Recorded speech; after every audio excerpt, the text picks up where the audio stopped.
stop, I'll get it if I want it. Gotta make to myself a promise. I won't quit, keep going till I got it. I won't give up till I'm on top. Yo, no, I ain't the type to give up. If I do something, man, I do it till I get what I want. I turn a business out of nothing into something I love. I got a poker face, but honestly, I'm not one to bluff. I flip a switch, never miss, man, I always stay up. Don't let them see you, bitch, always have a plan to stay tough. This life ahead of you ain't easy, it was built to be rough. But that's what makes a personality, is tragedy, bruh. So keep your head on your shoulders. Now we ain't out here moving rocks, we out here moving boulders. Now we ain't getting posterized, we out here making posters. And we ain't got nothing to hide, we move forward like soldiers. You better wake up for the pay stub, or you'll pay up. Don't make love to the game, bruh, fuck the game up. Change up, rearrange stuff to your greatness. Same us for the way up, play the game, bruh. Never stop, I'll get it if I want it. Gotta make to myself a promise. I won't quit, keep going till I got it. I won't give up till I'm on top, yeah. Welcome everyone to the show. What's going on? What's going on? I'm your host, Don Vic. And today we're going to have a little chat. You know what I mean? Big shout out to everyone that tunes in, man, and watch the show. Thank you guys so much. I appreciate it. Appreciate the love. The love. So, you know, I want to start by saying thank you to everyone that wished my father happy birthday today. And I really appreciate that. It means so much to me. You guys have no idea how much that meant to me today. And I just want to talk today, man, about how important parents are. You know, and a lot of people, and you know, don't understand how important it is to have parents around. And you know, and for me, you know, not having my parents around anymore has been you know, I get my ups and downs, you know, here and there, you know, when I got a lot of time to myself, you know, and I start thinking uh how it would be if they were still around, right? To see me actually, you know, be who I am today. Uh, you know, cuz like when my parents were around and stuff, I was still running the streets doing me, you know. And you know, me and my pops used to talk a lot, and he used to be like, "Son, you know, you're a grown man now. I can't tell you what to do, but I wish you take a different path." You know, he never got into my business, you know, he just told me to be careful, you know. I was a grown man, and he just wished that I took a different path, you know. And like right before, you know, my father passed away, I was starting to change, you know, and he started to see it, you know, but he didn't really get to see who I am now, you know. So I just wish that he was still around so he can see who I am today, you know, the transition that I did from then to now. Um, and you know, and I miss him because I don't speak to him, you know, and sometimes I wish he was still around so that we can have those conversations that we used to have, you know. Um, some people take their parents for granted, and you know, and and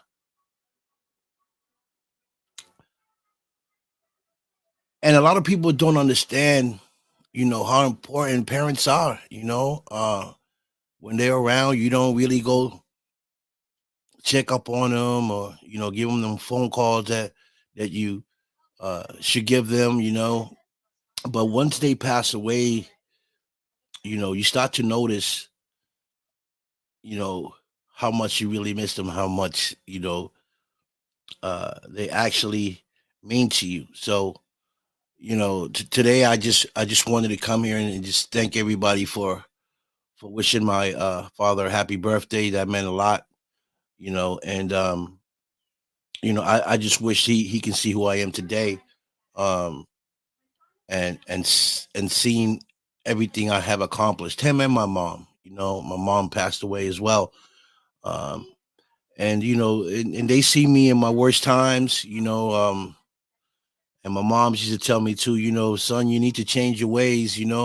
Money ain't everything, cars ain't everything, jewelry ain't everything, women ain't everything.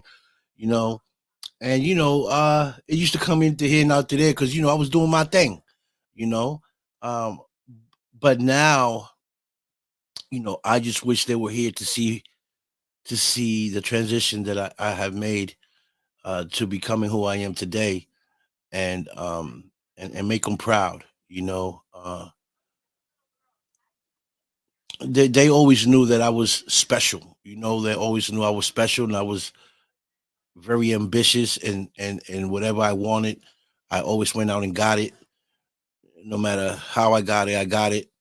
And you know, and today, today's my father's birthday, and I was just sitting here, just thinking, what it would be like, if he was still here, and seeing the change that I have made in my life. Because it's just right now it's just me and my baby sister. You know what I mean, and my sons and my nephews and stuff, which is okay. Yes, exactly, Mike. Exactly. So much. We take those things for granted. You know what I mean? Like my pops and my mom did so much for me, and I just wish they were still here so I can really thank them, for putting up with me and showing me the right way to live life, because when you're young, and you're in that type of environment, you're in that world, it's like you're lost. You're just doing what you need to do to survive, or whatever the case may be, right? Like, I grew up, I didn't need anything. My parents were pretty successful at what they did. I come from a place where my parents always had businesses.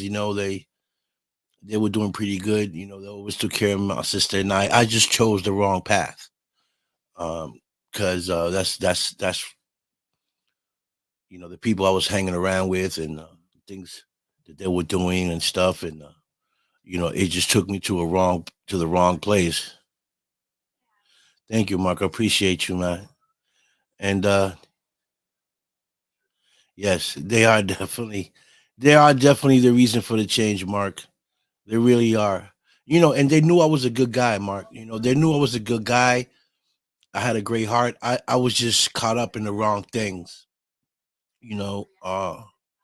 And I guess like when I had my kids, things started really to change for me because I didn't want my family to see what I was doing, and the people that I was involved with, and things that we was all involved in. So that kind of started changing my life. I was starting to change slowly. Um, but you know, when they passed away was when I changed. I said, wow, I don't have my pops no more. My mom's where I can go have a conversation, have some coffee, sit on the table and talk, and like they knew what I was doing. They knew what I was doing. They seen the cars, they seen everything I had, you know, but they never questioned me on it. You know, they never questioned me. They just always told me, be careful, and look for God, and you need to change your ways. That's all that said to me. Um, and I was trying, man. I was trying to change, but I was so deep into it. I was so deep into that world that like when I tried to stop, it just kept pulling me in. And and when you're involved in that world, and you're in a position where you running things, and people are under you, um you know and you're controlling things, I think I was just blind with the money. I was just blind because it was coming in too fast, and I was blind by it. uh but it didn't make me a bad person. I wasn't a bad guy. I was just in the wrong business. But as time went on, and I started to realize that, wow, hey, wait a minute, I'm not doing the right thing. I'm not doing the right thing, and I need to change. And in the process of me, transitioning, me changing to who I am today, I lost my parents. And I just really wish that they were here so that I can apologize to them and tell them how much they really meant for me, and to thank them for teaching me everything that they did teach me, how to be a good man, how to be honest, how to be respectful, and all the other stuff that come with it. you know uh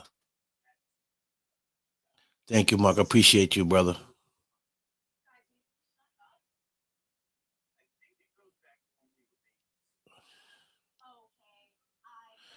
Yeah, yeah, Mark, it is. I mean, like, I'm feeling now, like, I'm today for me is it's it's a sad day, but it's a good day, because everything that they wanted me to be or become, I accomplished it. They're just not here to see it, or maybe they could see it. I just wish they were here physically, you know, um, so I can see them eye to eye, and hug them and tell them, things are going to be all right. So, that's probably what I miss most, uh, the physical part of it.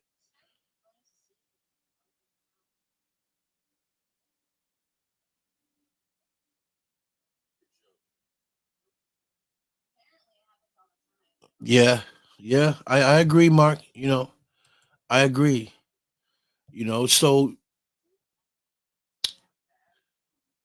So what I'm saying is this, folks: if your parents are still alive and you're distant from them, spend more time with them.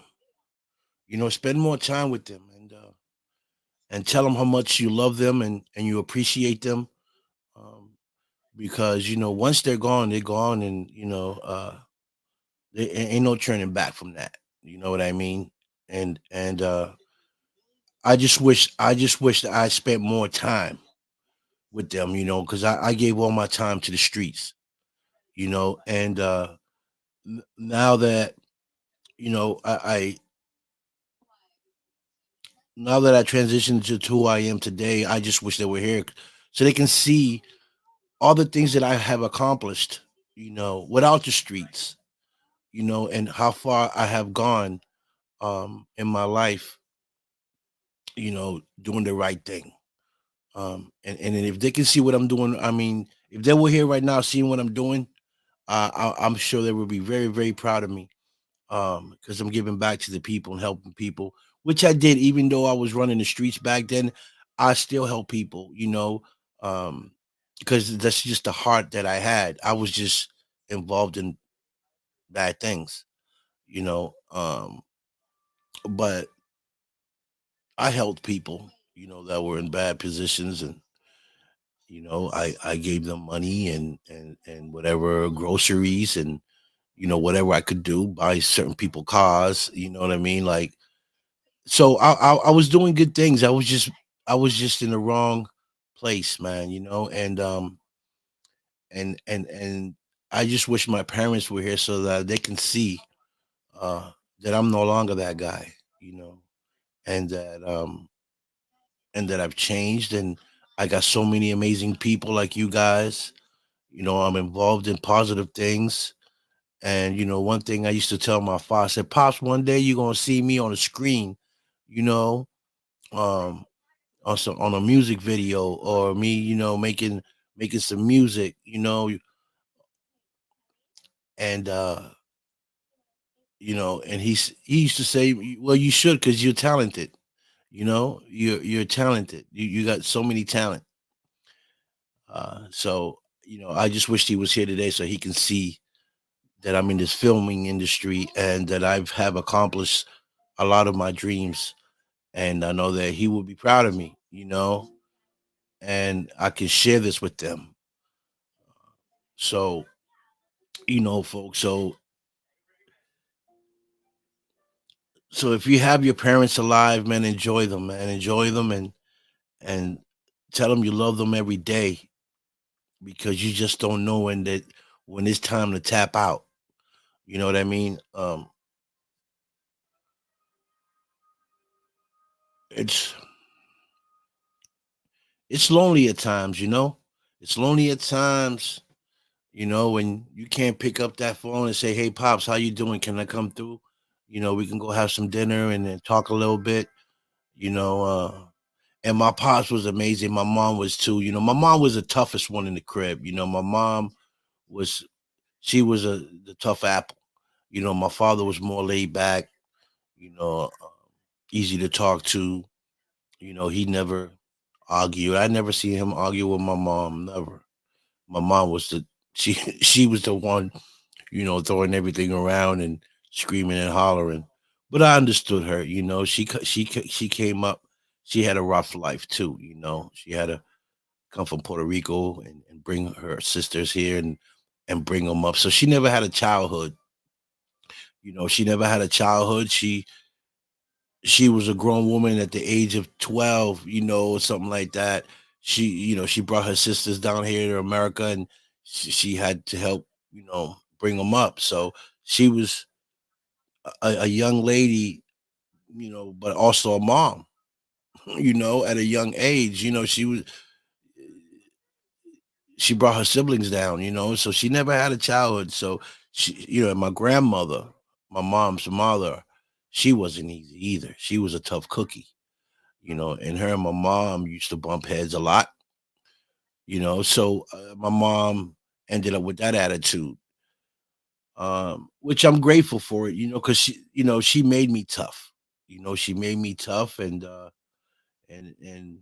I got my mom's toughness, and I got my father's softness. I got my father's heart and my mama's attitude. I try not to get to where my mom's side, because her attitude is off the hook, and so is mine. Um, so I try to stay where I'm more calm and more lovable on my father's side, of it. But I truly miss them, and I just wanted to come here and just say that, you know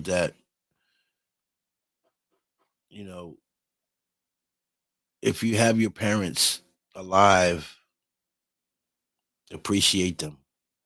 And I can understand sometimes, you can, dislike them because they're telling you do this and do that. But when they tell you that's because they know they already been there. They've been there. So they're not telling you that in a way to discredit you or anything like that. They're telling you so that you can become a better person, so you can stay out of trouble. You know, and when we young, we don't listen. We don't listen until we bump our heads. Or we end up in a place where it's dark, or somewhere where the first thing we think is, "Oh, mom, pops, I gotta call mom and pops." I used to call my mom and pops when I needed bailed out. When I was in trouble, that's the time I call mom and pop. I'm in trouble, come get me. And they were there.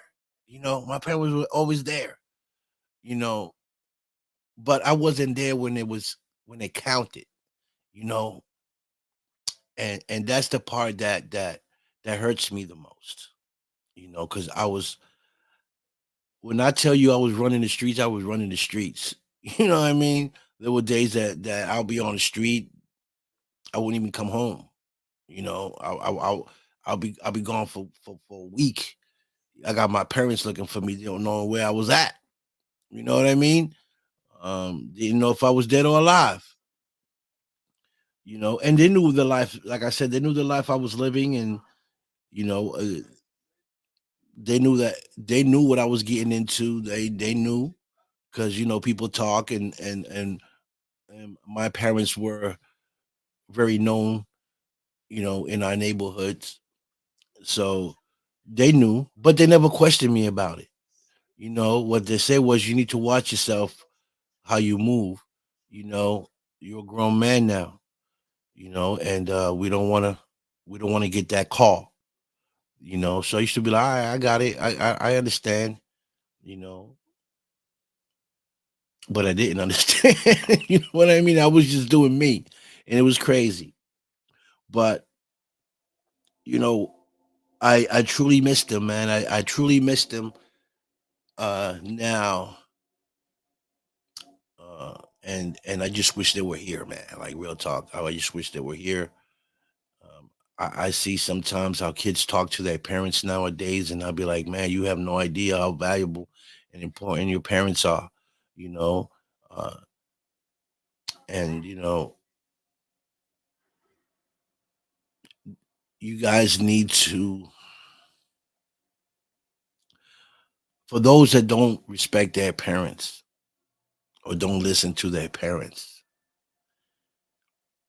you need to, you know, you need to, because the day they're not here, you're gonna wish they were, you know. Uh,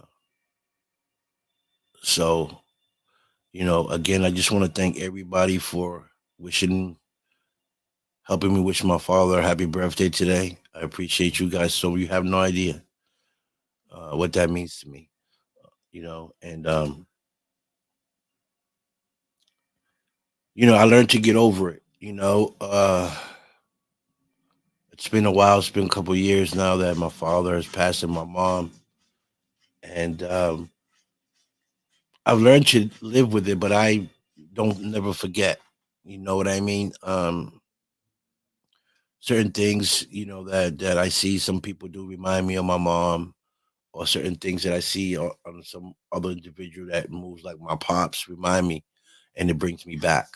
But it keeps me on my two. It keeps me on my feet. You know. Hi Pam, how you doing, sweetie? Thank you for logging in. It keeps me on my, feet, and it keeps me on my path. You know, because it's easy to go right back to the streets. It's real easy, especially now with times is so hard, and the rent's high and food is high, and you're trying to make ends meet.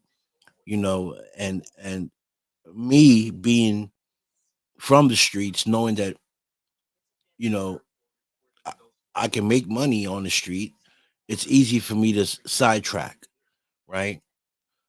But I know better, right? I know better, and I don't want to be that guy. I want to be who I am today, right? So sacrifices have to be done.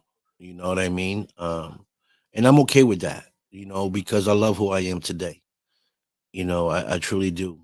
Um, and because of it, I've met you amazing people. In my life, and you, a lot of you have helped me change my life and fulfill some of my dream, and I'm grateful for that and thankful to you guys, for working with me, for accepting me, for showing me all the love that you guys do, and I really, from the heart, appreciate that. Um, I don't really associate with a lot of people personally. I got more friends here on social media than I do on the street. You guys know that because you see me by myself all the time, or I'm with my son, or IG. And that's it, really. I don't associate with a lot of people here here in my city. I stay to myself. I just do what I got to do, and keep it moving. You know, um, but you know, sometimes it could be lonely, man. It could be really lonely, but you know, you gotta stand on your 2 feet and say, man, I can do this. Because this can break anybody. When you're by yourself and you don't have no one to talk to really, and you got no one to call, you know, it can be really, really depressing, man. And I ask myself sometimes, like, how do I do it?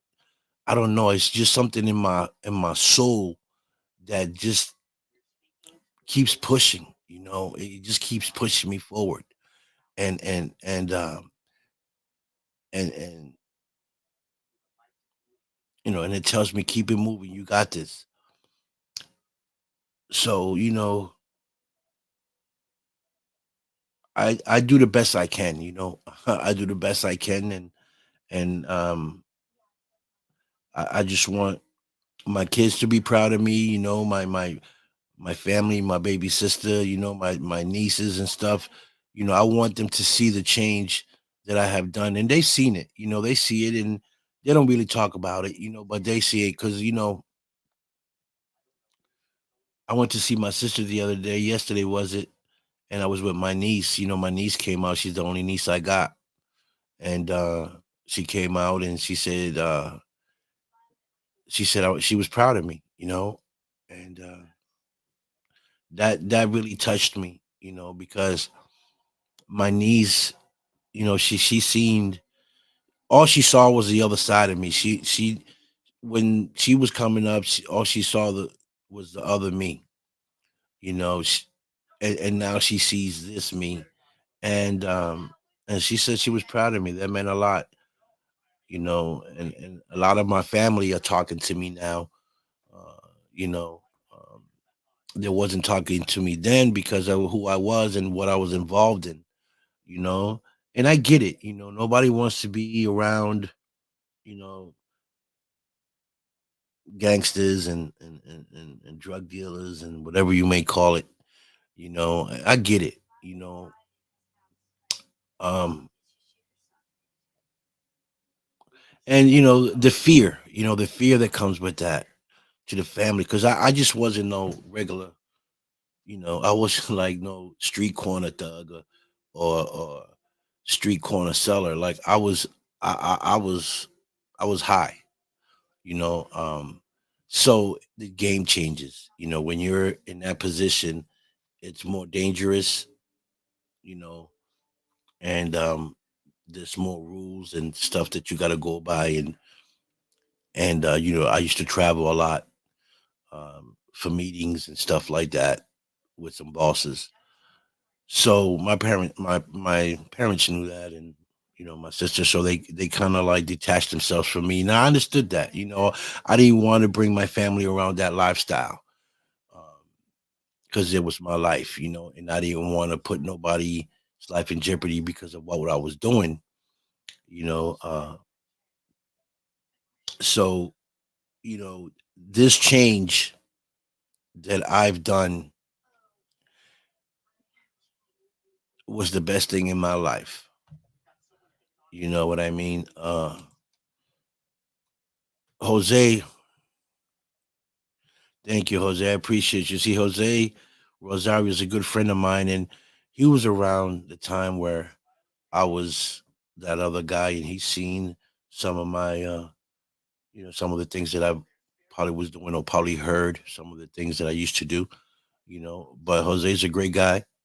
And I wasn't a bad guy. Like I wasn't a bad guy. I was just in a I was just doing bad things. That's it. You know, uh, but I'm glad that I became who I am today.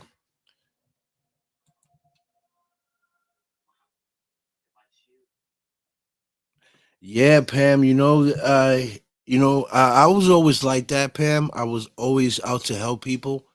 You know, um, I guess I chose that life because even though my parents had what they had, I never depended on my parents. I always wanted my own. That's why my parents used to say, go get her. You have the ambitions and you're ambitious. So I was always that guy. And even though I was doing the things I was doing, I always was a good guy, and I always try to help people. You know, and nothing's changed. The only thing that's changed is I'm not doing what I used to do, which is a great thing now. You know, but what I'm saying is, I was there, and here I am today. So you know what I'm saying is. people that don't appreciate their parents, man, you need to, because without them we wouldn't be here. You know what I mean? Without them we wouldn't be here, and they, created us and gave us an opportunity to come to this world, to do whatever it is that you want to do. Whatever it is that your dream is, and they're there to support you. They're your supporters, right? Um, and sometimes we tend not to listen and say, well, you don't know what you're talking about. This is my life, blah blah blah.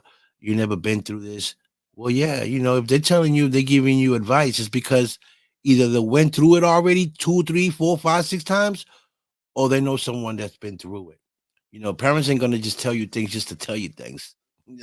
Either they saw it happen or they've been through it.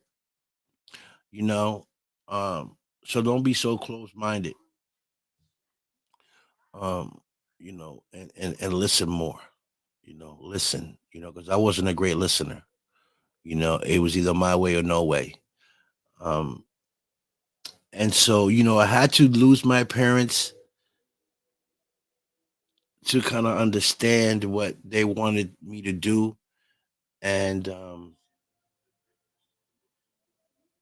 to be able to tell a story, you know like I am now to you guys, uh telling you some of my story, not everything, but something. uh and To let you know that it's okay, man. It's okay to make mistakes. We all make mistakes, and if you don't make mistakes, then how are you going to learn from your mistakes? Correct. um so I've made a lot, and I don't know, I may make some more in the future. Not that I tend to or want to, but we never know. We don't know what the future brings. All we know is what we want to do and what we want to accomplish, right? But what I do know and what I've learned in my life is that I needed to change my circle. I needed to change the people that was around me. I needed to become I needed to come around positive people to be able to do positive things, right? People with good hearts, and people that were ambitious and smart, so that I can get all that input and all that energy, and and move forward with what I wanted to do in life. You know what I mean? So parents are very important. They are important, and and I see some people that talk crazy to their parents, disrespect them, and they have no idea what they're doing, man. Like, they really don't have no idea. You know, Listen, you can be 40 years old, 50 years old. If you ain't got a place to stay, who's the first person that open their doors and say right here, son or daughter? Your parents. No matter what you do in life, good or bad, your parents are never going to turn their backs on you. You know what I mean? So how can you treat your parents in such way? Uh, so those are things that I've learned, you know, and I just wish they were here so I can thank them, uh, for for for teaching me to become a good man. You know, and yeah, and I used to get my whoopings. I got my whoopings, and sometimes I didn't know why, right? But I know today why. You know, they just wanted the best of me, and sometimes they had to beat it into me, because I was a hard head. I was a hard head. My mama used to say, "Take a right." I used to take a left. Don't take the bike. I'll go take the motorcycle. you know, don't drive that bike. You're gonna crash. I went and got a motorcycle. I did the opposite. Um, and I laugh at it now, uh, because I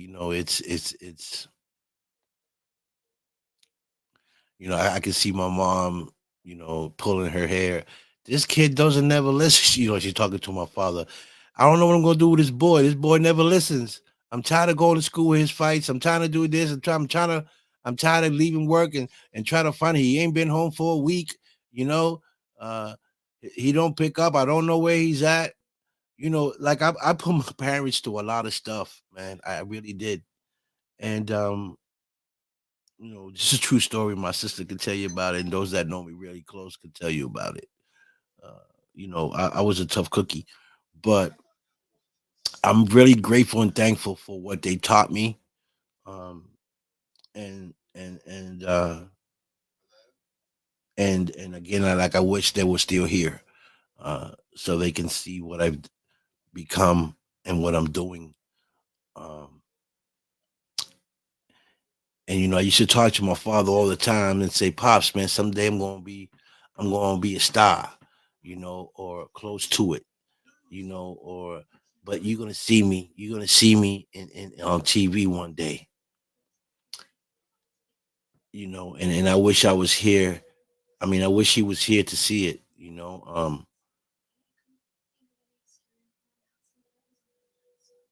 he can see this film that I'm in, Desert Fiends, and other projects, so to make him proud, I wanted to make him proud. And I guess that was what I wanted to do when I was on the streets, just to let him know that I was successful, you know, and I was, but it wasn't the right way. You know what I mean? I wasn't doing it in an honest way. And I gave my parents money, and whatever. Got my mom whatever she wanted, my father, my whatever they wanted. I had it. I gave it to them. They were thankful, but they wasn't happy, because they knew the life that I was living, and they know that either one day they were going to get that call, yeah, your son's dead, or your son is doing life. Those were the things that my parents didn't want to happen, because they knew I was a good guy. They knew I was good.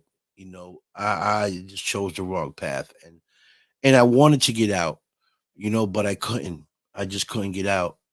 As much as I wanted to, I couldn't get out. I was involved with some people that wouldn't let me. So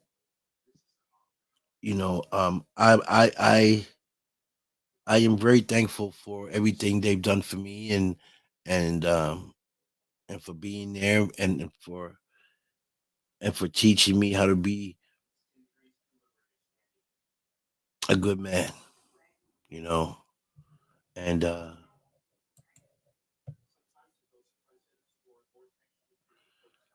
yeah, pretty sure they are, Pam.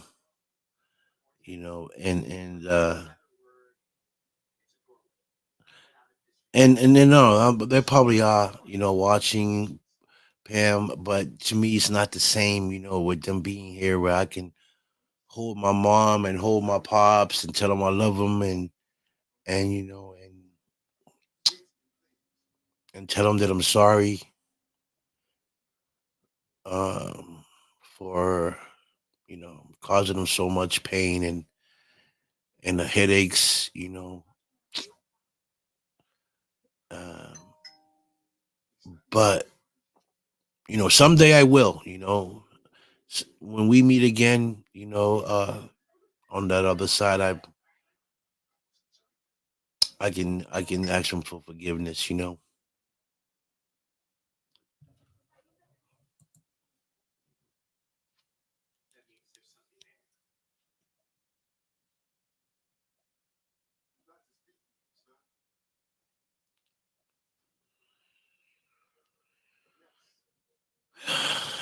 yeah. Mm. Yeah. Facts. It's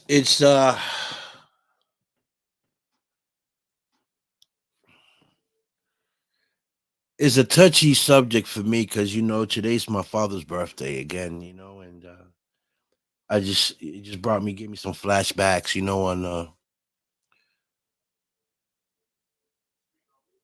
on how we used to hang out, and me and my pops, we were like this, he was my father, but he was like my best friend, and I remember, I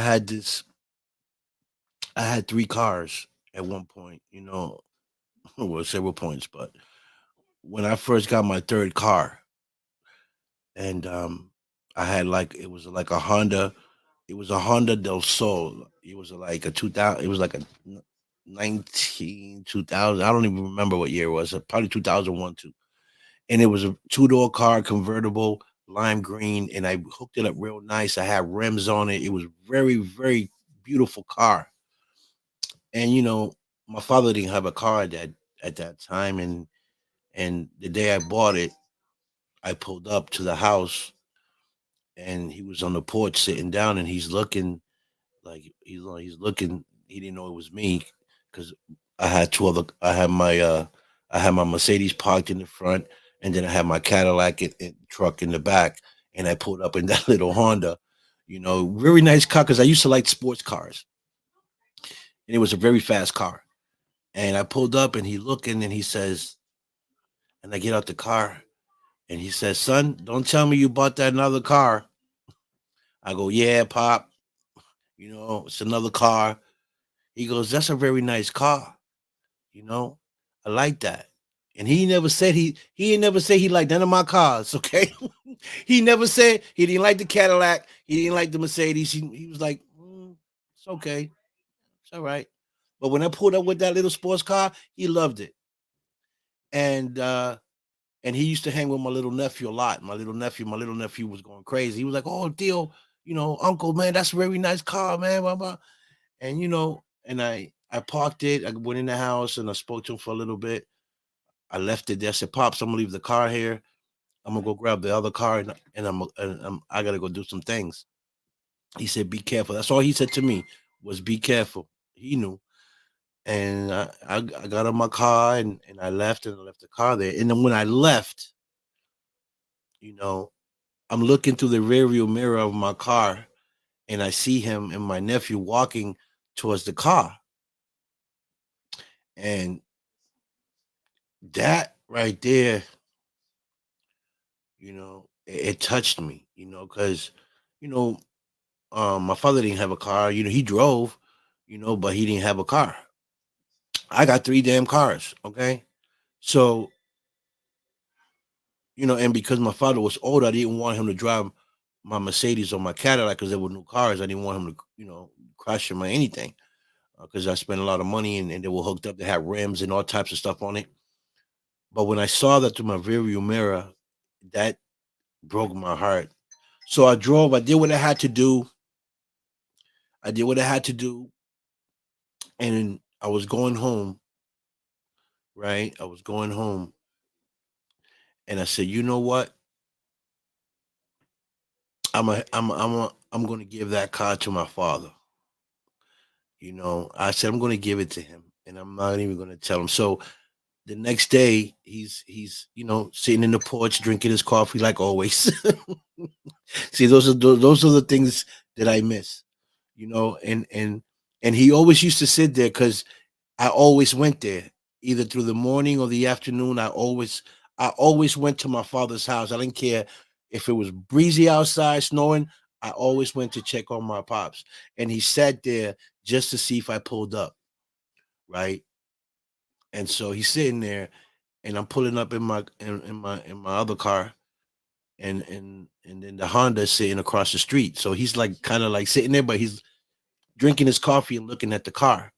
And so I'm at the lights and I'm watching him, looking at the car, right? And he knew my cars. He knew all my cars and all my motorcycles. He knew when he heard the motorcycles, he'd come outside and he looked to see if it was me. But anyway, I'm at the lights and I'm looking, and I see him looking at the car, from the porch across the street. And I said, "This is my this is." I said, "Today's his day. Today is his day." I pull up. He sees me. I'm like, "What's up, pops?" He's like, "What's up, son?" He said, "Come in and get some coffee." I go, "All right, cool." Let me park the car. And I went and parked the car, and I walked over to the house, and he's sitting in the porch. I give him a hug, give him a kiss, tell him I loved him, whatever. And we talking for a little bit there, and he's asking me how my day going. I said, "It's cool, I just woke up, start my day, whatever." And so I said, "Pops, I gotta, I'm gonna go use the bathroom." literally, I have the keys. I had the keys in my pocket for the car I had bought the Honda, and I grabbed the keys and I put it in his little container he had where when I used to give him money, he used to stack the money in this like coffee container, and everything I gave him, he used to put it in there. I said, Paul, why don't you spend it? He said, no, because one day you might need it. He was a jokester too, okay? He said, one day you might need it. I said, nah, I'm good. I'm good. He's not, nah, they just leave it there. So I went there and I took the keys and I put them in there. I put them in there and then I wrote a little letter. I said, this is for you. And I put it in there, came back out, we talking, whatever. I said, Pops, I gotta go. I said, I left something for you in your container. I said, go, you need to go check it out. And I'll see you later.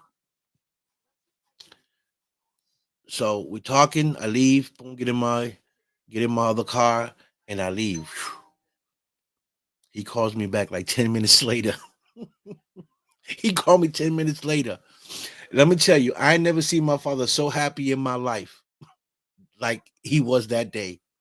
Okay. He said, son, you left some keys here in the thing and with a note. I said, yeah, I know.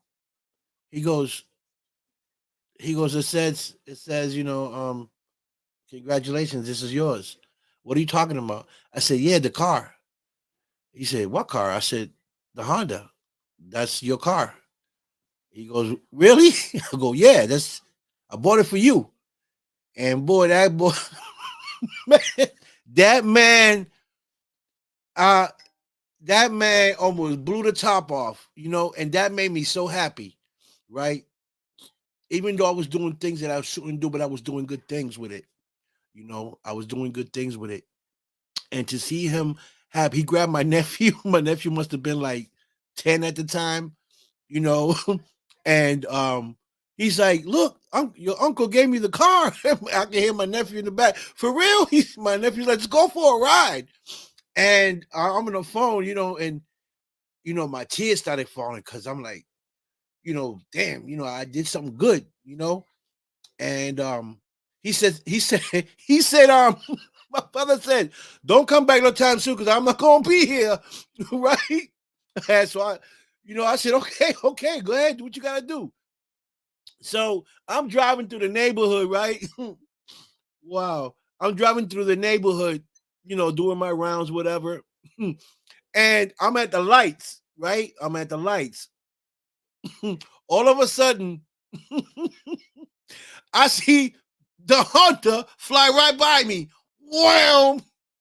It's my father and my nephew. Drove speed right by me. I beat the horn. You think they look to the side? Nah, my nephew was playing the music. I seen him bobbing their head. My father had the top down. And the smile he was smiling from ear to ear. My father ain't never had a sports car with rims, a system, loud system, and it, he was he was styling and profiling, and it just made me so happy, to know that, he was happy, and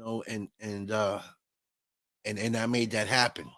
So, you know, I didn't, the money I spent for the car didn't mean nothing.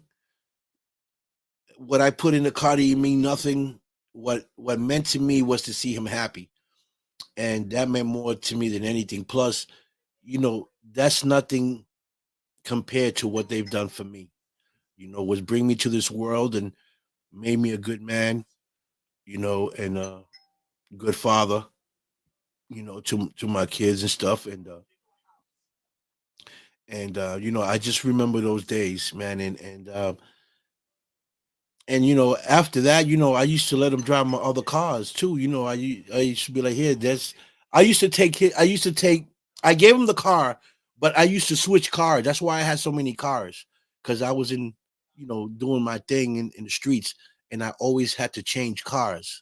But I had nice cars. I didn't just have a hoopty. I had Benzes, Cadillacs, you know, motorcycles, you know, all types of stuff. Just to kind of like cover up who I was, and if the cops were watching, they didn't know what I was driving. And sometimes I used to register certain cars under certain people's names, so when they ran the plates, it didn't come back to me. You know what I mean? But it was my vehicle or my motorcycle, whatever the case was. And I used to say, "Pops, take the Benz. I'm taking the Honda." He used to be like, "No, no, no, you're not taking my car. You're not taking my car. I don't want to drive the black one," because he wasn't good with the names. He'll say the black one, which was the Benz. Or he said, "I don't want to ride. I don't want to ride the gray one, which was the Cadillac. No, I want to ride mine." So you see how I am right now. Happy. This is it. This is just me thinking about the good times that we had and stuff. But you know, I truly miss him, and now I know how important you know it is to have your parents, man, because you know when you're down and out, man, when you're down and out, people people you think they're your friends, and people that say that your friends, man, turn their back on you.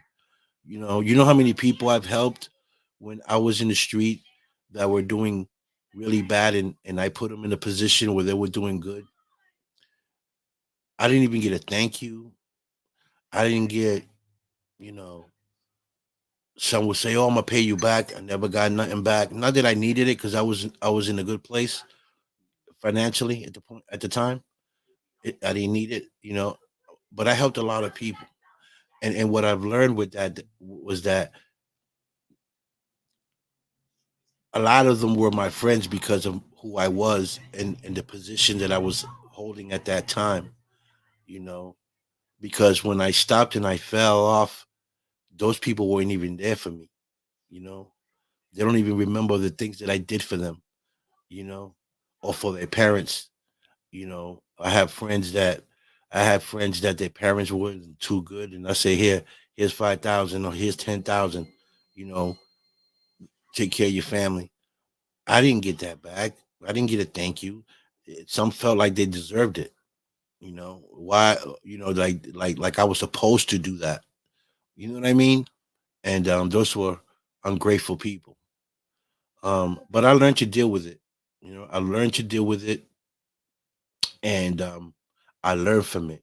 That's why I say to you guys that you can't help everybody, because you don't know what the next person agenda is. Sometimes people come around you because they want something from you, or they need something from you, you know, or because you're popular and they're not, and they want to get that shine too, so they come around you. But the minute that you stop shining, the minute that you start giving stuff, you ain't no good. You know what I mean? Or you're just nobody anymore. So you got to be what? So you got to keep your eyes open for those type of people. You know what I mean?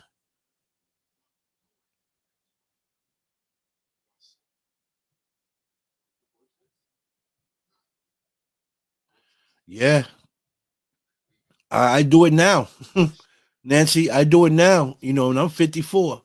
I do it now. I still sit there and cry. And ask for forgiveness. Still to today. Because they didn't get to see who I am today. You know, when my father died and my mother died, I was still in the game. I was still in the game, so that's all they remember. You know, but I was a good guy. I was a good guy. I was just doing things that I wasn't supposed to do. You know what I mean? Um, because I chose that lifestyle. And like my brother James Stroke said the other day on my show, you have a choice. You know, you have a choice to do good or to do bad. You know, and at that point in my life, I didn't choose to do what I did. I was brought up around that. I lived in neighborhoods. I lived in projects, and that's all I seen. You know, I always hung out with older guys, and the older guys had the nice cars. They had all the girls. They had all the jewelry. You know, anything that they wanted, they had, and I wanted that. You know, I wanted that, and then I wanted the respect. You know, and the older guys always kept me around because, I was a tough kid. You know, I was always fighting.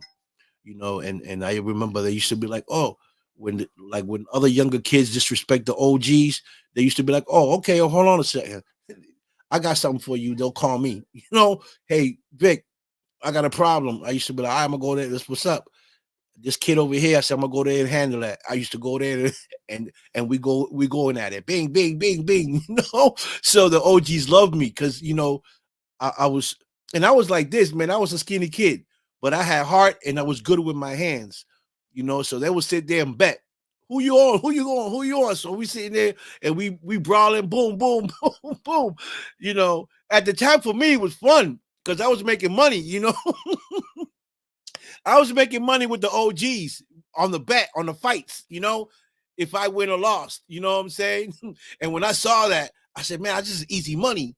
You know, I started hanging out more with them, because they were giving me money, or they'll send me to the store. Say, go to the store for me. I'll go to the store. They'll give me $20, $30. I used to be like, you give me $30. Yeah, that's for you. Go ahead, do your thing. Or I'll go hang out with them and they go buy me stuff, go buy me whatever I wanted, sneakers, whatever I wanted, and I seen that and I wanted that. So that's what got me in the game, and the cars and stuff, and they used to have me wash their cars and give me money, $100. I was bringing them more money. Sometimes we're bringing more money than the people in my house, And I used to stash my money, like I used to grab it when I was a kid, and I used to hide it because I didn't want my mom to see it. You know what I'm saying?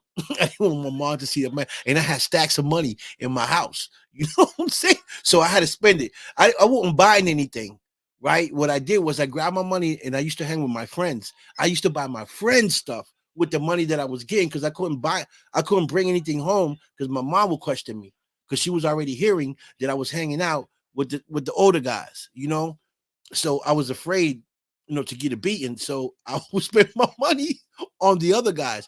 But my OGs used to spend their money on me. So I was good, you know. But those are just memories and that I have and you know and those are things that I had to go through in my life to be able to tell a story today, you know, to tell a story today. And I used to hang in the projects, man. I used to break night, you know, I used to break night in hallways. My mom used to look for me and, she'd hear, oh, your son was in the shootout. I don't know. You got to call, see what happened to him. Some like I gave my parents a very, very hard time. Um, but that was because I was involved in the streets. But overall, man, my parents were always there for me, you know, no matter what. And knowing today that today's my father's birthday, it just brought me back. It brought me back to them days when we would sit there and laugh, have laughters and watch TV and watch the cars, watch the motorcycles, and take him with me places, give him money and see him, I used to give him money, but he used to give all my money to my nephew. I used to tell my nephew, yo, how you get those new sneakers? Pop bought them. Because my pops never spent no money on himself.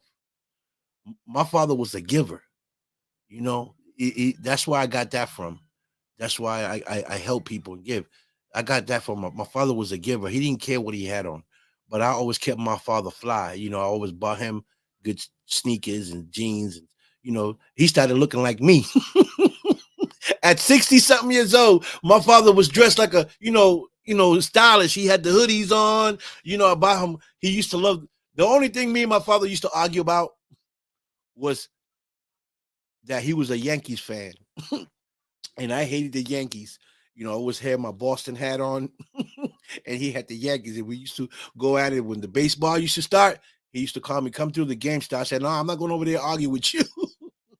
So those are things that I miss and I remember so much that I was sitting in my couch, before I did this live, and I started to tear up because those are moments that I can never bring back, you know.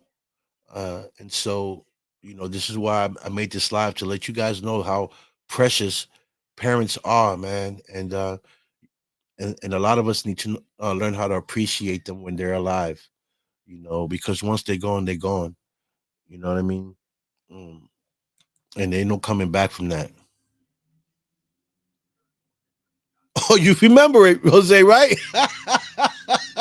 See, my buddy, he remembered the car. Yeah, Jose, that little car. I gave that to my father, that Honda. Hmm. It was really nice. It was convertible, two-door, sporty. Had rim was a very nice car. I gave that to my father. That's funny. I'm glad you remember that, Jose. That was yeah.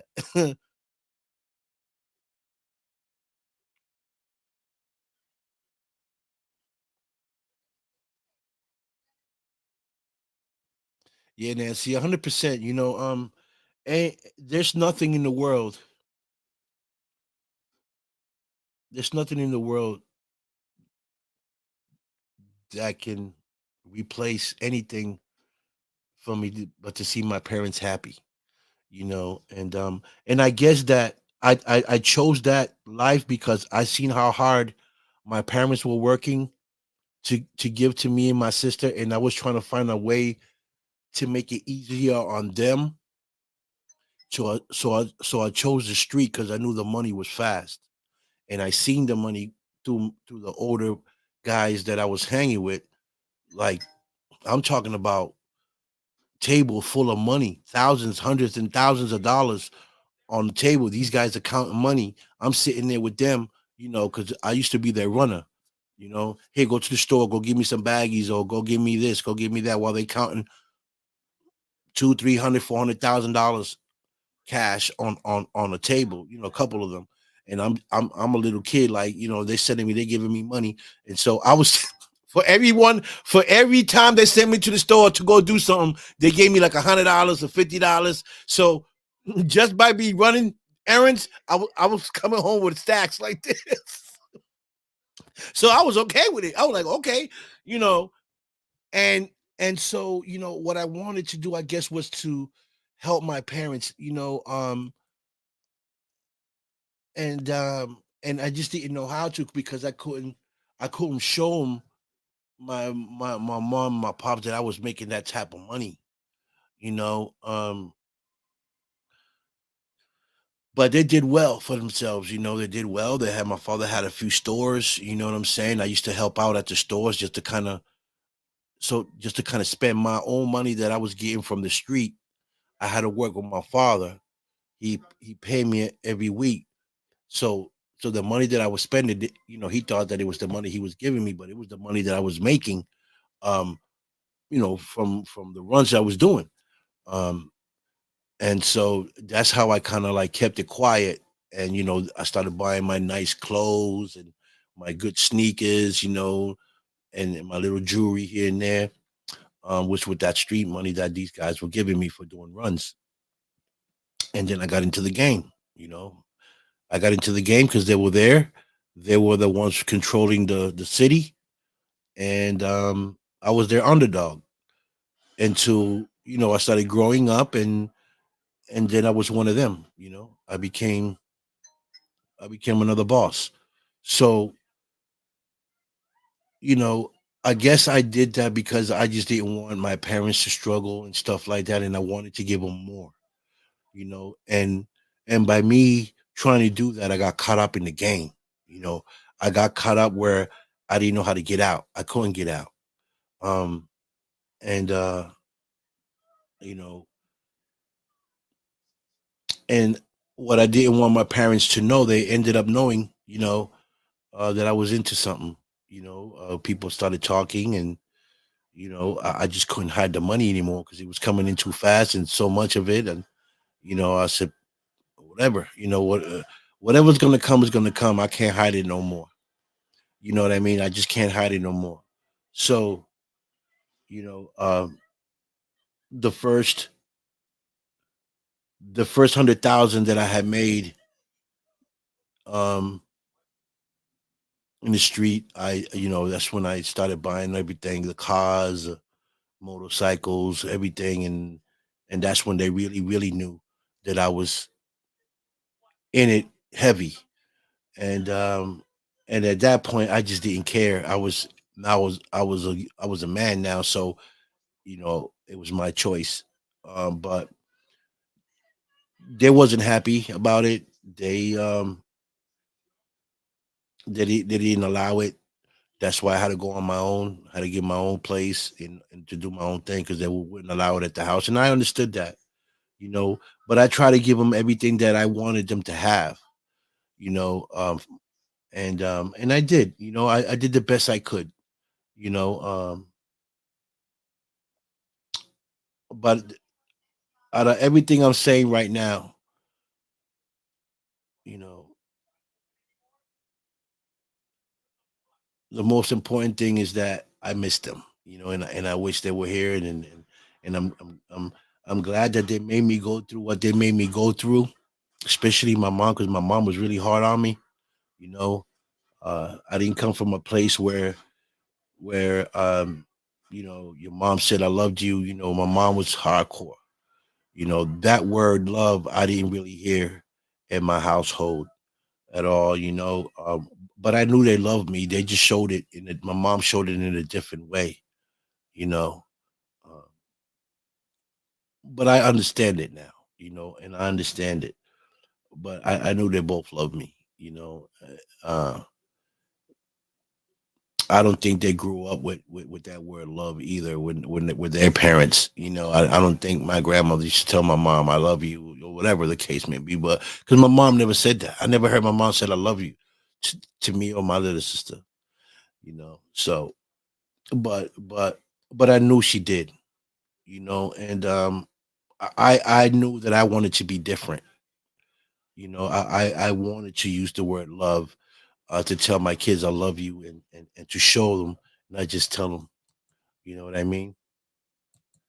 So, you know, now I see how some kids treat their parents, man, and they have no idea um, what parents mean to a person, to a child. And some kids need to be more respectful to their parents and listen. I know nowadays kids talk back to their parents, and some of them put hands on them, and like it's crazy. Uh, but I truly miss mine, and I wish they were here today so they can see the transition that I did today, um, and for them to be proud of me, and see that I'm still that guy, still that son that's got a good heart and likes to help people, and that I'm not longer in that lifestyle anymore. You know, wow, I'm sorry to hear that, Pam. Yeah, I lost both of them like a year apart. I lost my mom first. No, no, no, no. I lost my father first, and then I lost my mom. It was back to back. Then after my mom, I lost my nephew, and I lost a couple other friends. 2004 was like maybe the worst year of my life. 2023, 2022 or 23 was the worst. I lost like five back to back. And some of you guys that have been following know because I was posting up. Just lost a friend. I just lost my best friend. Back to back. It was a very, very dark, dark moment for me that year.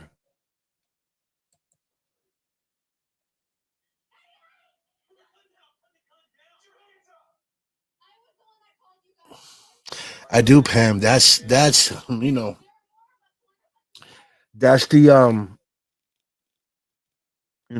those are the moments that I remember, Pam.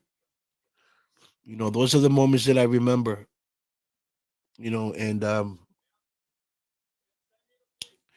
those were great moments, and that's all I can, you know, that's all I would take with me, when it's my time.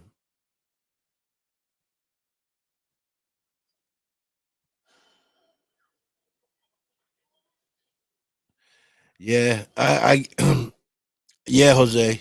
And I thank you for your friendship. You're an amazing guy. You always have been. You always respected me, and I gave you respect back. And and your friendship means so much to me, Jose. Till today we still friends, even though we don't see each other. But when we do, it's all love. I don't forget good people. And yeah, you are an OG. You brought something for me, man. You brought me love, man. You brought me love that I was lacking, love of a friendship. Because I knew I had a lot of people around me, but a lot of people that were around me because of who I was, and because a lot of them were scared too. A lot of them were scared and they didn't want to be in my bad side, so they'll be good to me. But I know it was all fake. You know what I mean? But it's all good. You've been a loyal friend to me for years, and I appreciate you and your ex-wife. You guys were always good to me, and I want to thank you for that. Hey Debbie, what's up? What's up, Stacks? My son is in the building. What's up, baby boy? Love you, man.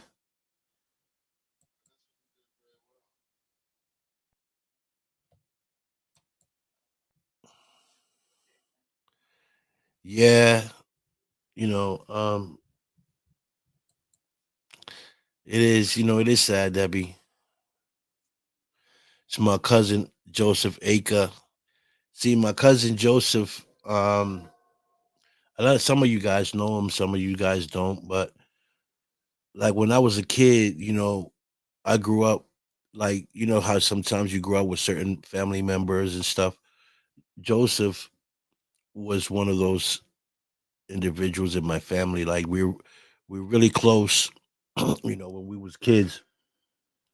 And Joseph had, my aunt that passed away, may she rest in peace. His mom, she had five boys. She had five boys, no girls. She was the only girl. Um, and I miss her so much. I wish she was still here with us. But the bond that we had when we was young, it was amazing. See, Joseph went to the service at a young age. I think Joseph went to the Navy when he was like 18, and I didn't see him anymore after that. Like he was gone, you know. And when he came back, he came back as a full grown man. He was a man when he came back. And that wasn't even too long ago. You know, so there's a lot of time that you know, we were apart. But his other brother Ricky, Ralph, Joe's, Tony and Ricky and Christopher. Christopher was my other cousin. And he passed away. And my aunt passed away. So I have Joseph, Ricky, Tony, Joseph, Ricky, Tony, and Ralphie. There's four of them left. But we bonded, and we always been close. So that's like my closest family, I would say, because they're all I know. I mean, I got other cousins, but I didn't spend time with my other cousins like I did with Joseph and his brothers. We was close. My mom always used to go over there with my pops, and we used to hang out all the time, go play. Until till today, look, my cousin's still with me. You feel what I'm saying? We don't see each other as much as we used to because we got, he got a beautiful family, he got kids, grandkids. But whenever we link up, man, it's like we never left each other. And that's, that means a lot to me because, I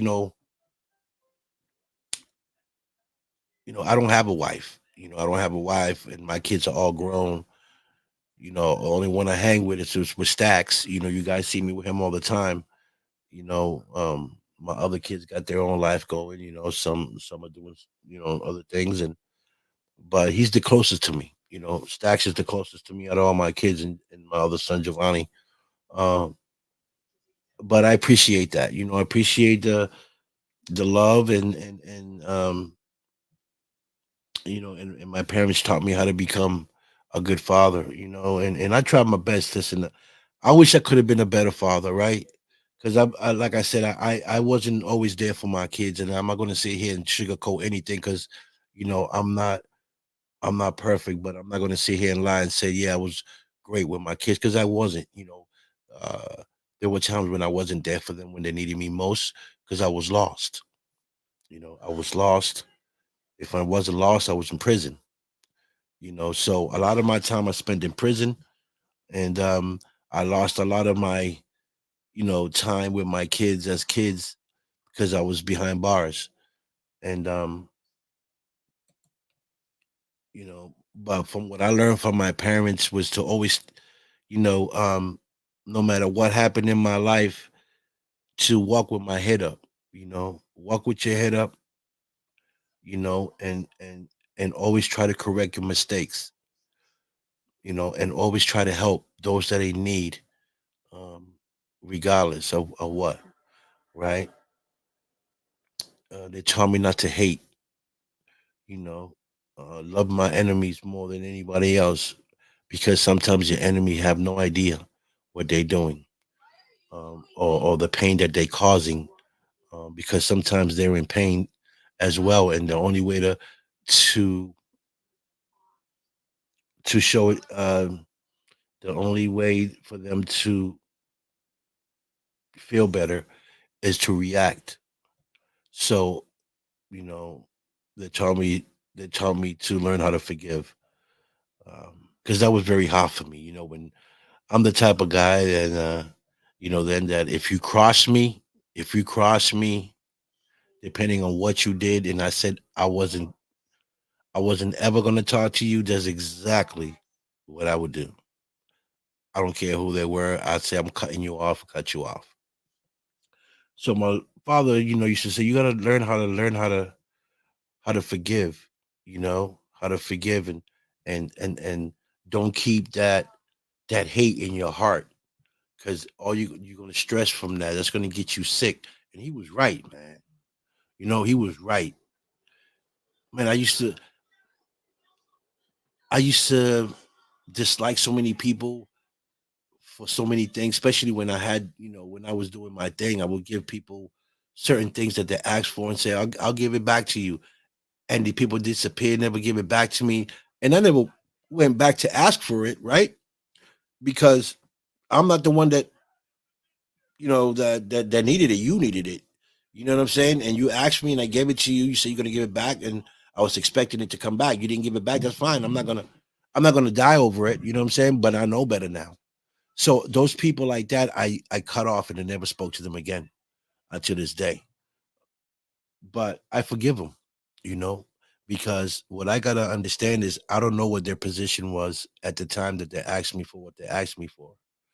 I didn't know what they were going through. I didn't know their pain. I didn't know if their kids were starving. I didn't know if their parents were sick and they needed to pay a bill. All this stuff started coming to me, and he said, "You know what, pops, you right. You 100% right. And because some people don't want to tell you what they need. When they ask you for something, they don't really want to tell you what it because some of them be embarrassed because they feel like, man, I'm grown and I can't do this for my parents, or I can't do this for my child. I gotta ask this money to this guy. What is he gonna think about me? And I'm not like that. Like I don't belittle nobody, and I don't think that I'm better than anybody, or I feel like, you know, um, like I got more than it. I don't, I'm just a simple guy like everyone else. I just know how to move and make moves. I know how to network very good, and so I took my street smarts and I placed it into this industry. you know I place it into this industry to work my way up, and it's working. It's so far it's been good. I've been meeting amazing people. I've been getting great projects, working with some amazing directors and producers. Um, and I'm grateful for that. And I just want to thank my parents, right? I just want to thank my parents for creating me the way they did and molding me the way they did, you know, because it pays off. It's paying off now. I know sometimes they say you can't be good to people. I'm good to everybody, man. I'm good to everybody, even those that hate me. I don't hate them. I don't got nothing to hate them for. You know, and if they hate me, you hate me for what? For what reason? What have I done to you that you hate me? You know, is it my personality? Is it because I can network better than you can network? Is it because I don't let myself fall? Like, whatever the case may be, you know, I don't know why haters hate, but um, what I've learned from it was I take that hate and I turn it into something positive. You know what I mean? So that's the good thing. I don't let the haters bring me down. I don't care what the haters have to say, because at the end of the day, they don't know me. They don't know what I've been through. They don't know what I'm capable of doing. They don't even know how far my hands reach. You know what I'm saying? That is their business. But you know, if you're hating, you hate for a reason. I must be doing something good. You know what I mean? I must be doing this. I must be doing the right thing. But that's a lot of stuff that I've learned from my parents. You know, and I'm very very grateful for that. And again, like I said earlier, today's is my father's birthday, and I started thinking about that, and I felt like I wanted to come here and talk about it. You know, and just to kind of like, you know give other people heads up on how important parents are in our lives, regardless of what you're going through. If your mom gave you a beating because you're doing the wrong thing, then guess what? You deserved it, but you're gonna learn from it. You're gonna learn from it, and if you have a kid in the future and they do the same thing, you're gonna remember my mama whooped me last time for doing this. I'm gonna whoop. You know what I'm saying? So it's kind of like a trend thing, type of thing. You're gonna learn from it, and I'm glad. I'm happy that that my parents, you know, um, brought me up the way they did. Um, I'm not happy about the things that I've done that I have to learn from, but in the way I am, because now I know better, right? And if I see anyone caught up in that world that I can save, right, then I'm gonna do that, because I'm here for a purpose. And I say that because, you know, I'm a living proof of that. And I'm living today by the grace of God, folks. I'm living here today for the grace of God, knowing that, and I said this before in some of my interviews, have like my life has been tempted 3 times. People try to kill me 3 times in my lifetime. Um, and and they didn't succeed because I had a job to do for God.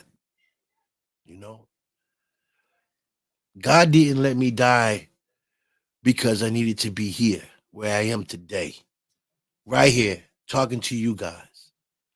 True story. And Jose, if Jose still here, Jose can tell you, because I think Jose been there some of the times when I had some shootouts and people came through to try to get me. Okay, and some of them shootouts were just me protecting the neighborhood. Okay, it wasn't like I was out there shooting people, trying to shoot out with people for territory. It was over territory, because it was, or for drugs. It wasn't it was there for drugs. It was for territory. Like, we had even though we lived in the projects, we had everybody knew everybody. Everybody was happy. We never had any problems. But outsiders wanted to come in, you know, and we didn't have a lot of warriors, or Indians,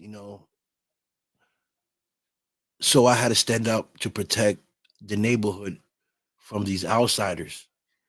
So that's how I got into a lot of the stuff that I got into.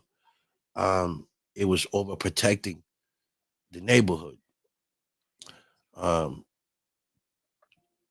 but I'm here for a purpose. God gave me three, three chances to get it right. And I think I've got it right.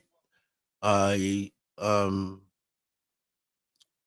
you know, I'm here to tell a story and to be able to help someone that was in my position. Because the streets and all that stuff is, you know, at one point it all depends on what you was doing it for what reason. For me, my reason was because I didn't want to see. I wanted more for my parents, and I knew I could do it because I was involved with some people that had lots and lots and lots of money, and I just wanted to kind of like help out, and by me trying to help out, I got involved. I got involved into some serious stuff, and and I paid the price. I paid the price for it, but it never changed my heart. It never changed who I was as a person. You know what I mean? Like I was still a good guy. I was still good. I had a good heart. I was just very, very ambitious. I wanted more. Um, so you know, I'm just very thankful for my parents, and today is one of those days where I feel a little, in and out.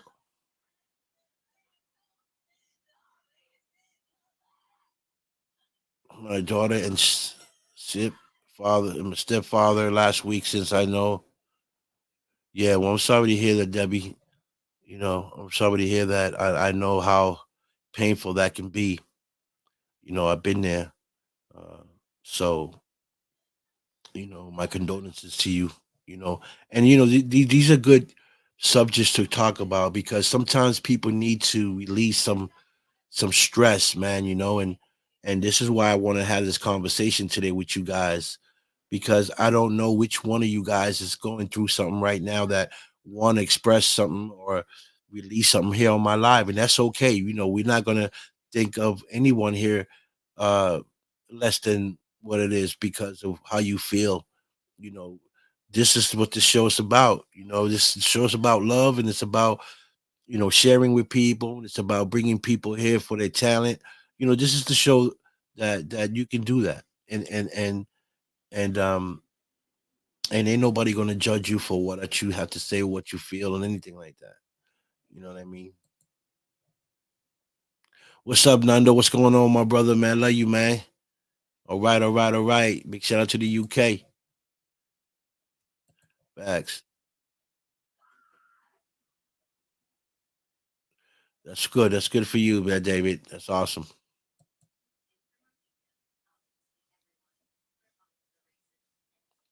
Always, Bruce. Listen, I'm built different, Bruce.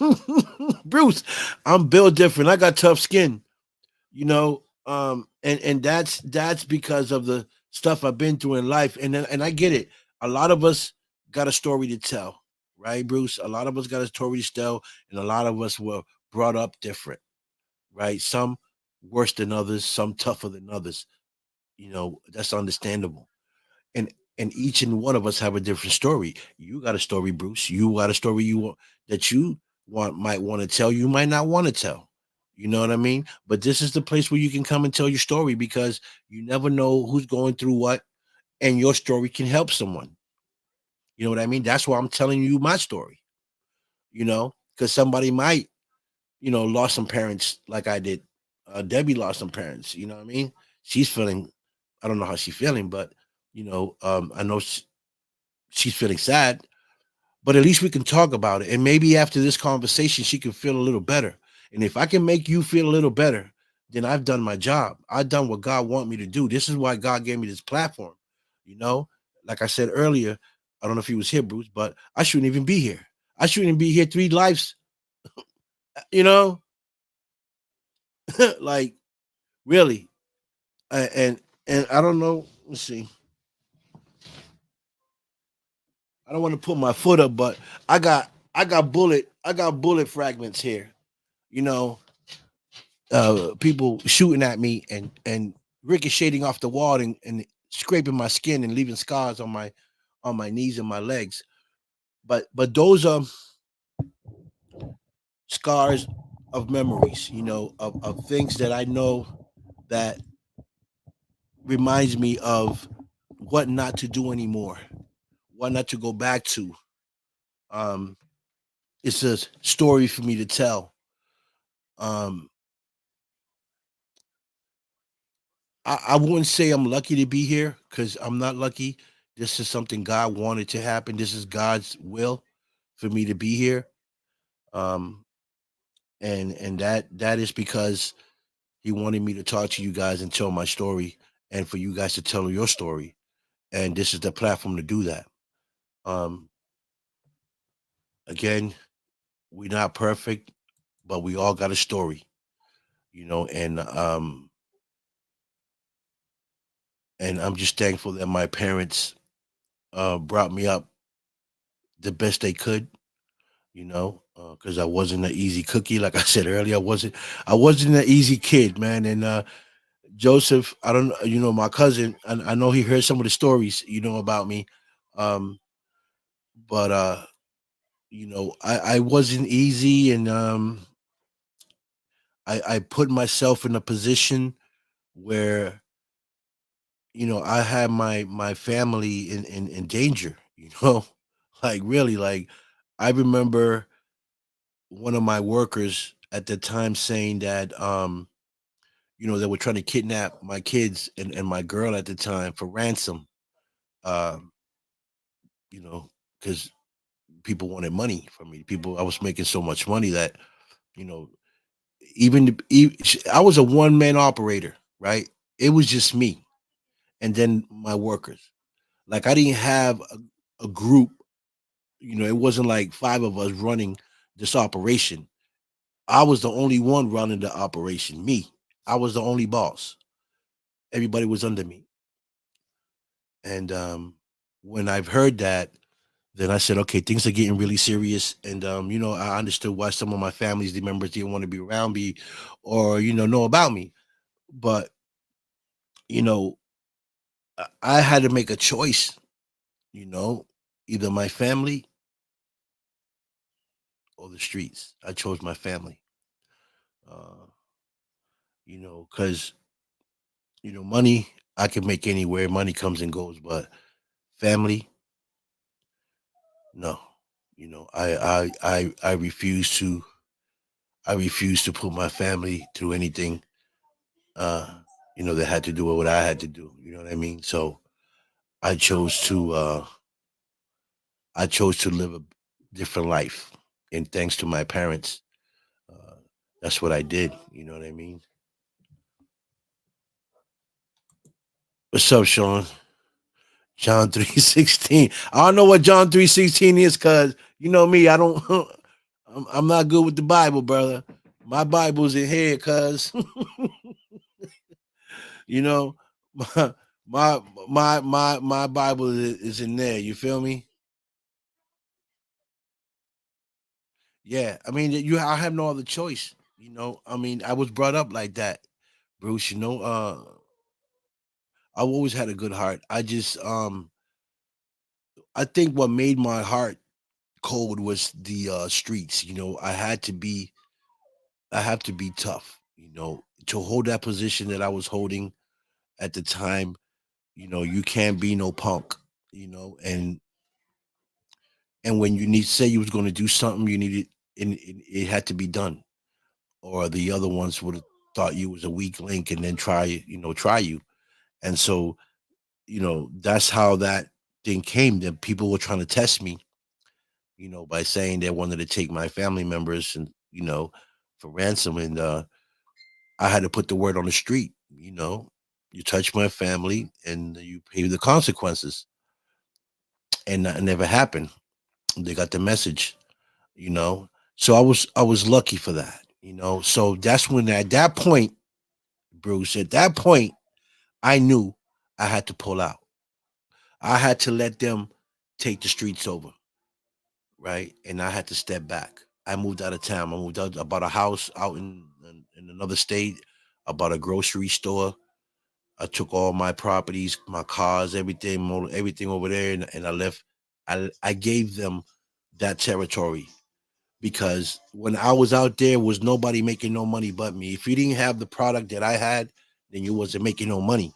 And if you wasn't dealing with me, you definitely wasn't making no money. So that was, I think, some of the anger that was going on the streets, that why people were trying to get at me and trying to take my life, and you know, then they couldn't take my life, and then try to, you know, go after my family because, you know, they couldn't get to me. I was out there, but I was a ghost. Nobody saw me. Nobody knew, Bruce, how I was making money because I wasn't on street corners, right? I wasn't on street corners. No, everybody was wondering how is he doing it, because I was a ghost. You know, I was a ghost. You know, the only time they seen me was when I was driving by one of my new cars. That's it. That's all. That's the only time they saw me. When I was driving a new car, one of my new cars, or one of my motorcycles, one of my trucks, whatever I was driving. That's the only time they saw me. But they knew I was into something because, you know, I was just everywhere with all types of stuff. But anyway, that's besides the point.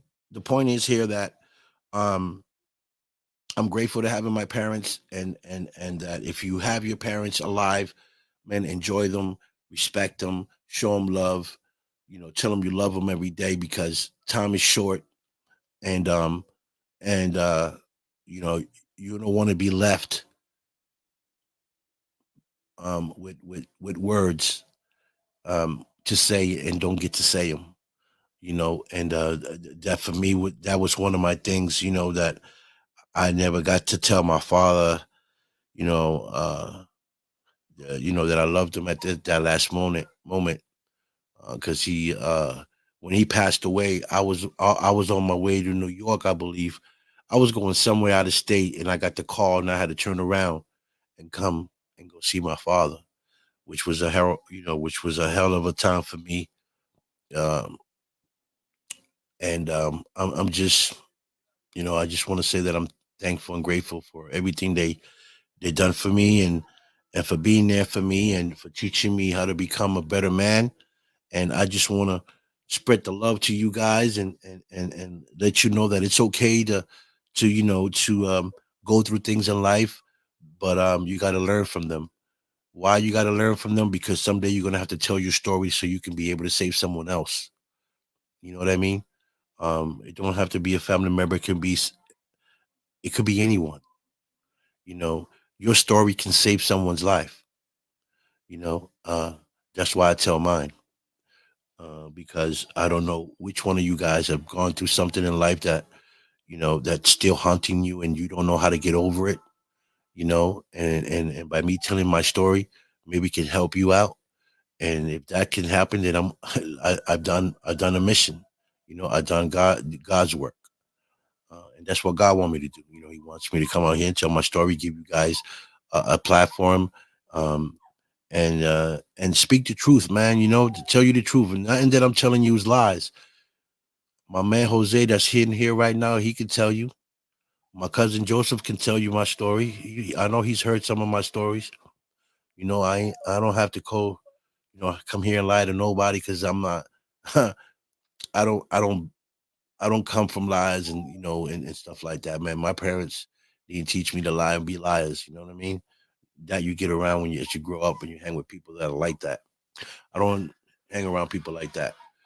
You know, and you know, I don't get nothing out of telling you lies. You know, I'm not going to sit here and lie to you, man, because that's not who I am.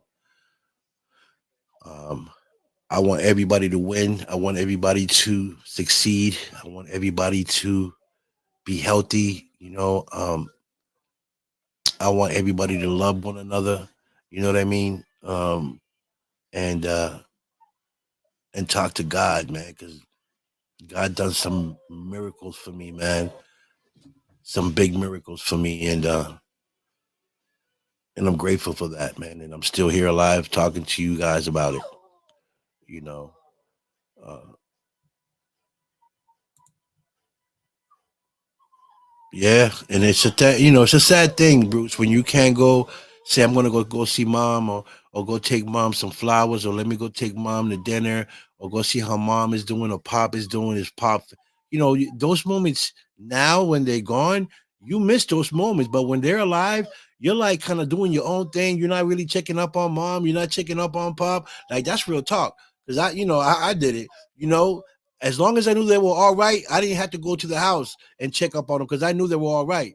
You know what I mean? But what I was missing was those moments.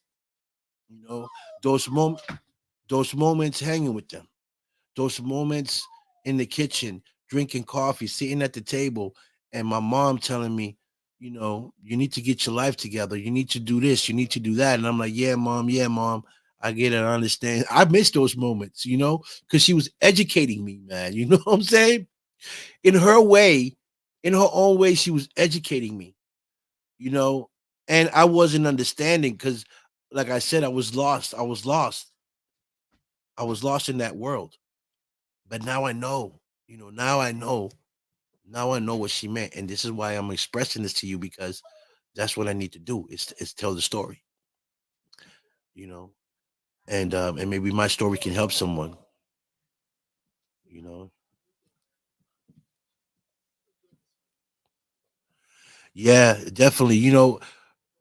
I'm going to write a story about my life, Bruce. I'm going to write a story and then I want to film it to bring it to life so that people can see not just my story but other people's story as well. My story is a lot of people's story, you know, but I want to bring it out in a very unique way, you know. I got something written up right now that I'm writing is kind of fiction, but some are true events based on my life. Not, but my life, and I think I'm going to title it that too, my life, and it's going to be something really, really, really, you know, interesting to watch because me telling you my story and you actually seeing it in a screen play out, you're going to be like, holy shit. This guy's life was really bad, you know. And the message behind that story is going to be that, no matter what you go through in life, no matter what you do in life, right, you always have a choice, you know. And maybe the beginning, I might start, my life the way it was, and then transition into who I am today, but that's something that I'm gonna write and put it together, and it's going to be based on a true story, you know. And then before I do it, I might just do a documentary on my life first and interview those that were there when this was going down, so that people know that my story is a true story. You know what I mean? So this is going to be interesting. Again, probably going to need a writer, so I can tell my story and they can write it. I can write, but I'm not the greatest writer, right? My spelling and all that good. But I'm pretty sure whoever takes my story and puts it down the way I say it, it's going to be an interesting story, and an interesting film to watch. Because up- a lot of people are gonna understand and associate with it. Because they're gonna be like, man, that was me. Like, wow, you know what I mean? Uh, and then I got you guys, Bruce. I got you guys, Bruce, to play certain characters. So I don't need actors. I got plenty of actors I know, and directors, and producers. You know what I mean? So that's the least part that I just need a great writer. A good writer, and I know a couple, but they're busy. They're writing stuff. But I want to tell my story to someone so they can write it for me, and put it down and say, okay, now I wrote it. I mean, now you got the story. Now I want to do a documentary on it, and I want to interview some of the people that were in my circle, if they still around, so they can tell you their story of how we ran things at that time. Um, I don't want to say, I got family members that know too, because they see my lifestyle and they know what I was doing. Um, but some friends too, and then maybe after the documentary, we can shoot the film.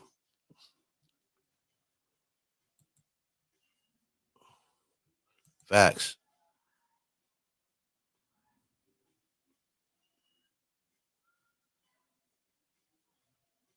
Hi, Marty. Thank you for logging in, my sweetheart. Yeah, you're right, Marty. Everybody has a story to tell.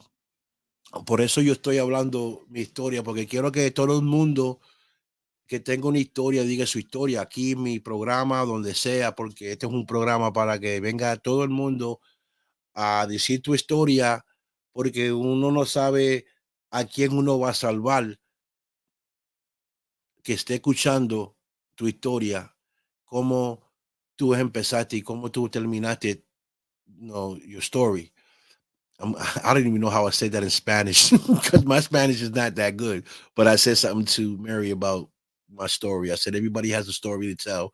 That's why the show is here so that people can tell their story. Maybe you can help someone change their life.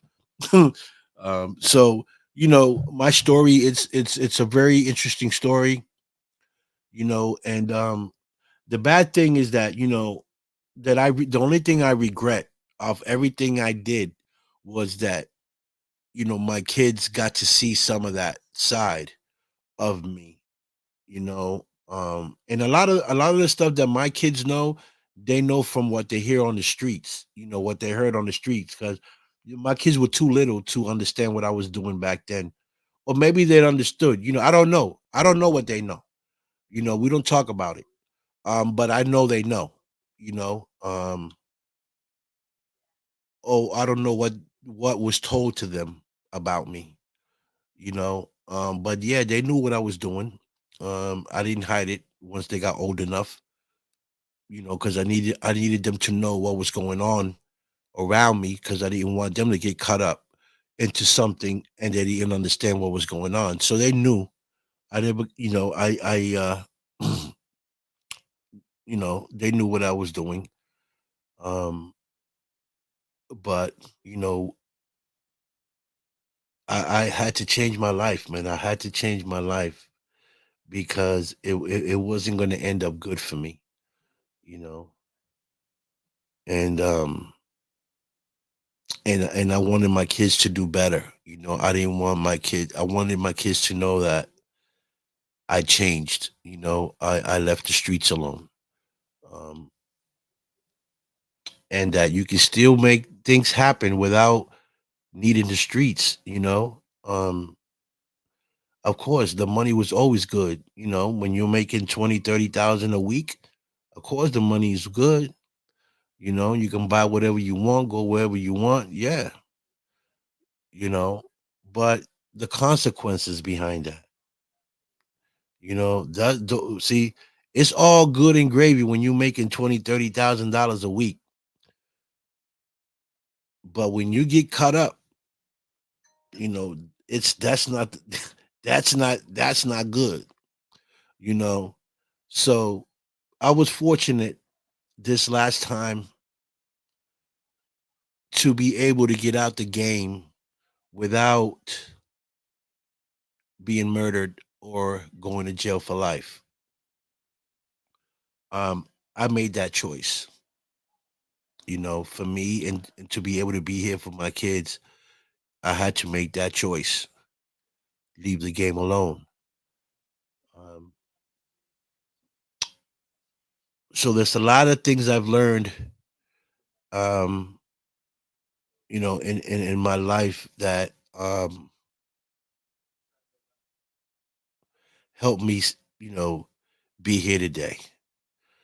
Um, my parents being one of those, always telling me, do the right thing, do the right thing.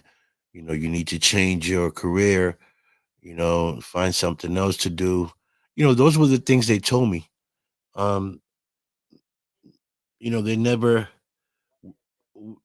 argue with me about what I did and none of that. They're just, you know, they knew that I was a hardhead, and I was going to do what I wanted to do anyway. So the only way that they can get to me is by telling me do the right thing. Make sure that you're not out there hurting nobody, and stuff like that. So that kind of like stayed in my mind, when I was out there doing what I had to do. You know, be careful, make sure you don't get into nothing, make sure you don't hurt nobody, make sure you don't get hurt or nothing like that. Make sure none of the kids get hurt. Don't bring the kids involved. Don't take stuff like that. So that started breaking me. I was like, man, you know what? My parents got a point here. I need to get away from this game. I done already made a lot of money. I'm good. I can fall back. You know, um, but it's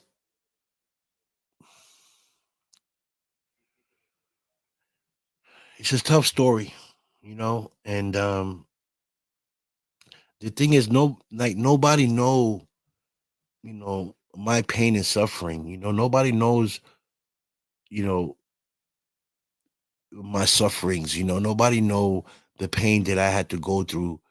All everybody seen was you know the money and the good life I was living, but I was crushed inside. There was something missing in my life, and that was the peace. Peace. I couldn't sleep at night. It was I couldn't sleep at night. I had to make sure that my kids were good. Nobody was going after my kids, trying to kidnap my kids, trying to get ransom for me. You know, it, it was a very, very tough life to live. I had to sleep with weapons underneath my pillow. I had to had different weapons in different locations. Just when I got to a certain location, just in case somebody was there trying to, rob me or kidnap me or whatever the case may be. It was a very, very crazy life I was living. You know, um, and I just want to thank God that I didn't have to, really hurt nobody. What I was doing, what I was doing, because that would have just ended my whole life right there. You know, what's up, Papa? My son in the building.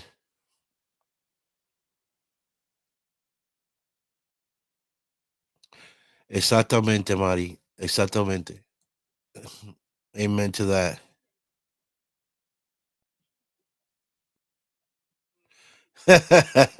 Mi español es un poquito al garete, ¿tú me entiendes? Porque yo soy criado aquí en los Estados Unidos, pero mi mamá y mi papá me enseñaron español. So, lo practiqué un poquito, pero no lo hablo perfecto como ustedes lo hablan, you know, pero sí me defiendo un poco. Y como tengo un programa de inglés, no lo hablo mucho, pero, thank you so much. I appreciate that.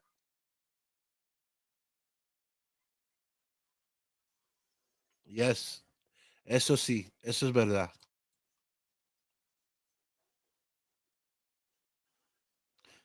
That's right, Bruce. That is so true. That is so. I have to agree with that on you, 100%. That is so true.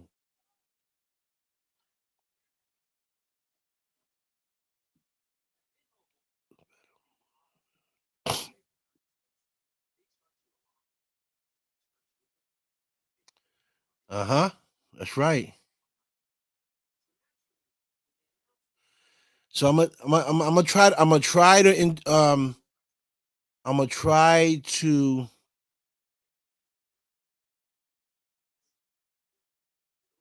tell you what Marty's saying. It's more important to develop valores, values, and virtudes. I don't know what virtudes means, for the world to be a better world,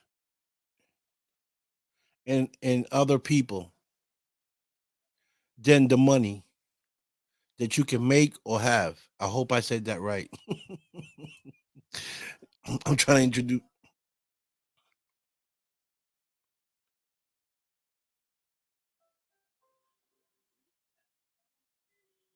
Yeah, I'm glad you made family choices, because the best thing in life is are free. Forgiveness is free. Love is free. Time. One day, hopefully, we'll be free. Amen to that, cuz. 100%. See, this is what I'm saying. I come from a good family, man, and I'm not.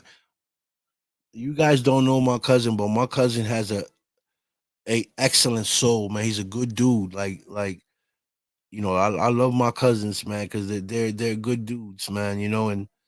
And I'm glad Joseph, didn't have to grow up the way I did, or his brother did, or some of his brothers did. He was a fortunate, to go to the army, to the navy at a young age, and do good for himself. And very intelligent guy too, by the way. That's Mr. I call him Mr. Einstein. Well, well, Bruce, I'm not living the good life now. I'm just living a normal life with great people like you and everyone else, and Desert Fiends, and on this page right now. You know, I'm not where I want to be. I'm still fighting to get to where I want to be. And it's going to be a challenge, because what I want is very, very hard to get and very hard to do. Um, but I'm fighting to get there, and get that position. And my position is to be able to help others. I want to be able to position myself in a position where I can uplift everyone else and bring certain people up to that place where they want to go to. That's my goal. Everything else that I do is extra, and I appreciate it. Everything else that I do is a dream that I wanted to accomplish, which I did. And that was, being in films with celebrities and stars, and I accomplished that. You being in one of those films with me as well, and being in another film shortly with us. So, those are dreams that I wanted to accomplish, that I did. But where I want to be in life, I'm not there yet. And I'm not even sure, Bruce, if I'm going to get there. I'm just fighting to get there. I'm pushing to get there, because I don't know how long I got. I don't know when God's going to send for me, or anything can happen for me. But till then, I'm gonna keep pushing till I get that position that I want that I want to have. So that I can make someone else dream come true, or life easier. You know, because of my position. And that's what I want to do.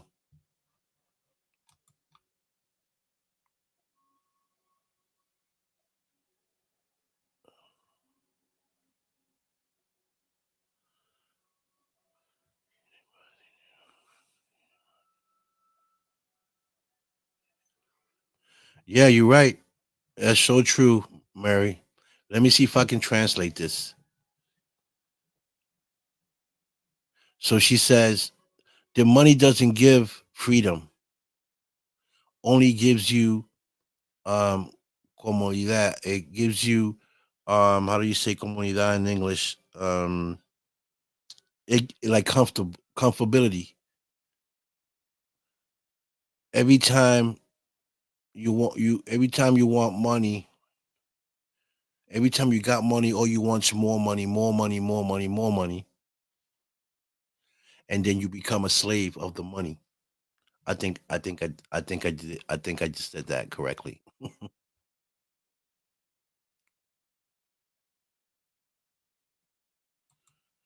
Hmm.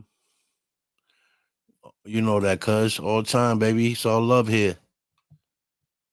Yeah, you can't speak facts, cuz I'm not telling stories here, man. It's the truth. It is what it is. You know, you're the Einstein of the family, kid. I ain't lying. Okay.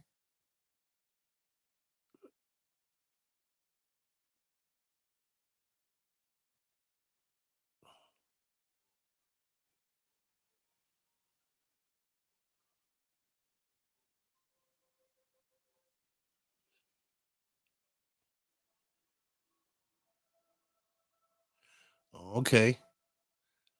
Okay. She said she congratulates me that I speak Spanish. She said, sadly, some people, parents, don't teach their kids Spanish, and so they can develop very good in society. And I understand English, but I can't write it. Man, I'm becoming a good translator. Mary, you need a translator for a job? Hire me, okay? Always, Bruce. Listen, Bruce, I'm a fighter, you know. I'm a fighter. That's always gonna be in my blood. You know, I come from a family that's we all fighters, you know. We all fighters, we got dreams and we shoot high. Um, you know, opportunities that I get, I take them, you know, and I try to do the best I can with the opportunities that I have. And like I said, you know, I want to thank Kevin Duffy. I want to thank Sean C. Phillips, Nicole Vegas, John June DeGasio. May he rest in peace. Don Hazel, which was the first movie I ever was in. Did that movie together. You know, we came up with the idea. He just jumped the gun and started doing it first, but it was our idea. But anyway, you know, thanked him, and Denise and Sarah and everyone that they gave me an opportunity. You know, I am very grateful and thankful to you people for believing in me and wanting me to be a part of your projects. You know, and I say this because you know where I come from is hard to come by opportunities, you know. And but what I've learned is to earn you gotta earn it, you know, and you do that by being humble, being yourself, being kind, helping people, you know, and doors open and that's so true, you know, and being genuine, you know, being loyal, respecting people, you know, knowing my place, you know, knowing when to speak and not to speak, you know, and regardless of you know who you are, you know, I treat you the way you treat me, you know, and I don't see color. Color to me is just a color. You know, when it comes to people, I don't see color. Everyone is human to me. What I see is heart. You know what you bring out as energy and what you put out from your heart. That's what I look at. You know, you can be as black or as dark or as white as anything, and that don't matter to me. What matters is your energy, you know. And if you got good energy, you got good vibes, you got a great heart, then you got me, man. You got me all the way, you know. And when I consider somebody my friend, you know, that's exactly what you are. You're my friend. That's why when someone that I consider my friend do something to me, it hurts me a lot because you know I really believe that you're my friend, and friends don't hurt friends. You know, friends help friends. Friends look out for friends. Friends connect friends with other friends. Friends don't be selfish, you know, And I say this because I'm not like that. But yes, I see a lot of people that are like that, and they're good people, but they're just selfish, and I'm saying within, the people that we all know, there's some of us that are selfish, but that's okay. If that's how you want to be, that's fine. It doesn't make you a bad person, you know. You may have your own reasons why, but I don't like to deal with people like that because I'm not like that, you know. But I can't knock nobody else for being like that. I just don't like those type of people because I'm not like that. I if I win and you're part of my team, I want you to win too. If I go to the Oscars someday for whatever, I want the whole team there. I don't want to be there by myself. I want everybody to enjoy that win, you know, to feel that happiness and that moment, on stage. I don't want to be the only one on stage. You know what I mean? I mean, if it happens, that's fine, but you know, that's not the way I want it. You know, I don't want to get D's by myself. You know what I mean? This is my award. This is the first award I've got. You know, I don't want to be the only one getting those. You know, and I show it because let me show it right here. You know, and I'm proud of this award because coming from where I come from, man, you know how many people try to get an award like this? I got mine. You know, and this is what keeps me going, to get the next award, you know. And I look at it, and it just, you know, shows how much work I have put in so far, and I have been appreciated, um, from believe and fly. Hold on, what it says?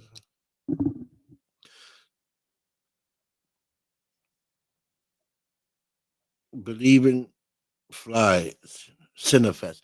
Believe and Fly Cinefest gave me this award for best host.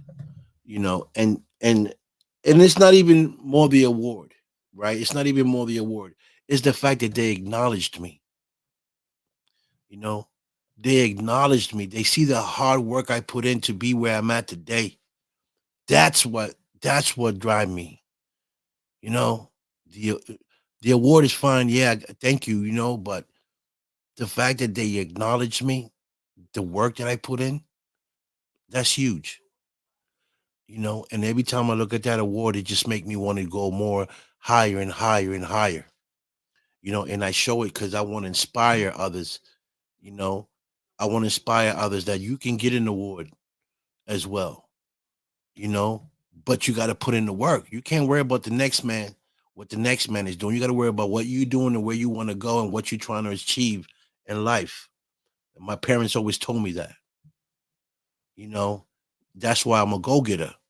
I don't worry about what the next man got to say about me, because he's worrying about me. I'm worrying about what I need, where I need to go. I'm not worrying about what he got to say or what he doing. I'm worrying about what I need to do. You feel me, Bruce? Hey, Donna. All right. Awesome. All right, cuz. Love you, man. You already know the vibes.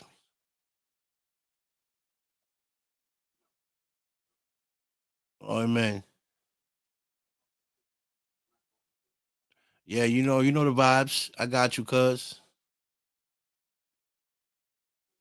Okay, okay, Mary. You're funny. She said, yeah, she hired me. Yes, that's actually my cousin, Mary. Oh, you can write English. That's good.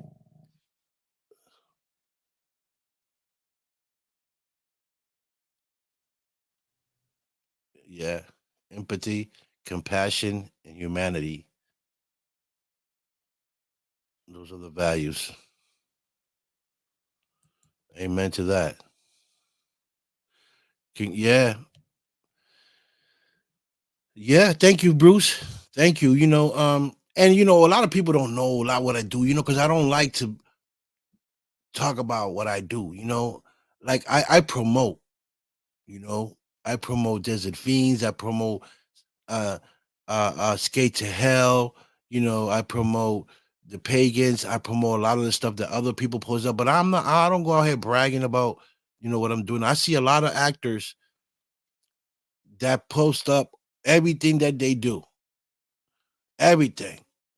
Oh, I just got this, I just got that. I'm gonna do this. Like that's fine. That's fine to hear. But when you're constantly doing it, I feel like they bragging about it. You know what I mean? Like I can post up stuff all day. Oh, I'm on pagans, I'm on this, I'm on that. I'm gonna go this. I but I don't do that. That's not me. That's not what I do. You know, I walk the walk, I talk the talk, and I walk the walk. You know, when I accomplish it, then I promote it and I show it. You know, and I talk about it because it's my job to promote it, right? But if I didn't have the show, I wouldn't. Nobody would know that I'll be acting because I wouldn't even be talking about it. It's nobody's business what I do, you know.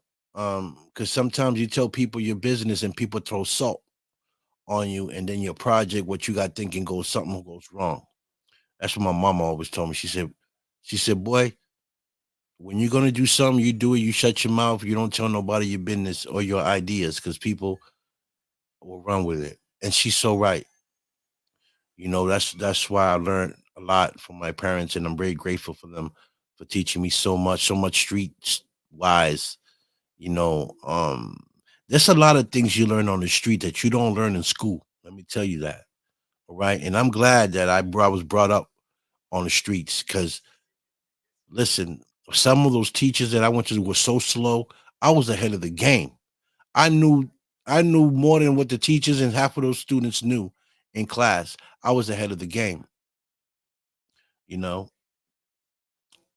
But you know what I've learned was, you just do you, how best you can, and don't brag about what you're doing. You can talk about it, you can promote it, but when you're bragging about it, I don't like people that brag about what they. If you got 5 6 projects, then congratulations, that's very good for you. You're putting in the work, but you don't have to like every little thing that you do, you gotta, I'm, post it up. Like, we already know you're an actor. We already know that you're doing this. You don't have to like broadcast it every 5 minutes. You can, like, I'm not saying they're bad people. I just don't like people that brag about things. You know, um, if you're a great actor, that's great. Some are better than others. We all know that. If you booked a project, that's fine, good. That's what you're supposed to do. You know, but I don't. You know, people like that, I kind of like stay away from. I don't. To me, they talk too much. And there's certain things that I do that people don't need to know. And if they're around you, I'm afraid they're gonna be running their mouths. If you brag about yourself, you're gonna brag about the next thing that you see. So I stay away from those people. You know what I'm saying? You know what I'm saying, Bruce?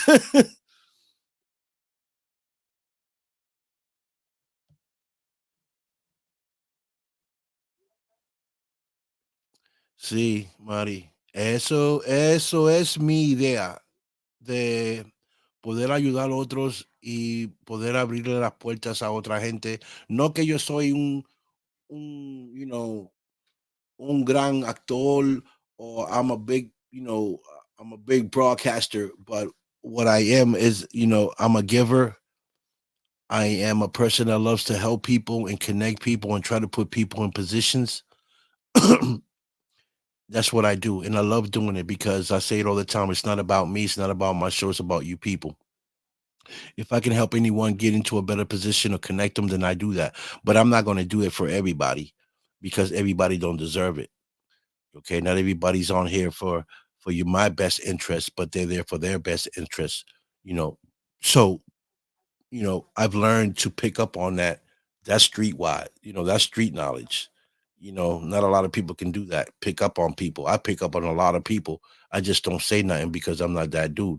But what I do is I don't associate with them.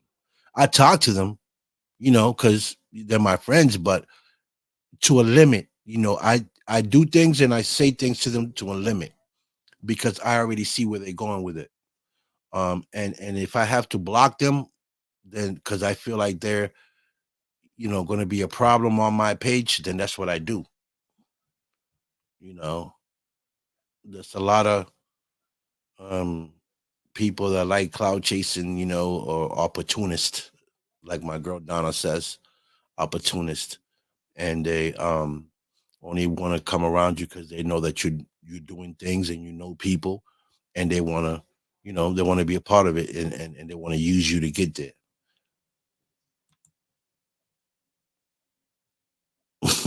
That's right, Bruce. You know the vibes. I'm telling you.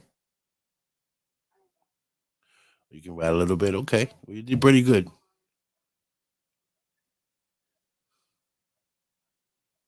Dragged. Oh, brag. Brag de una persona que constantemente está hablando de ellos mismos, que yo hago esto, que yo hago esto. Sí, yo voy para aquí, que si voy para ahí. Una persona que constantemente está hablando de ellos mismos, como echándose mucho aire. It's a person that brags about themselves. No sé cómo se dice en español.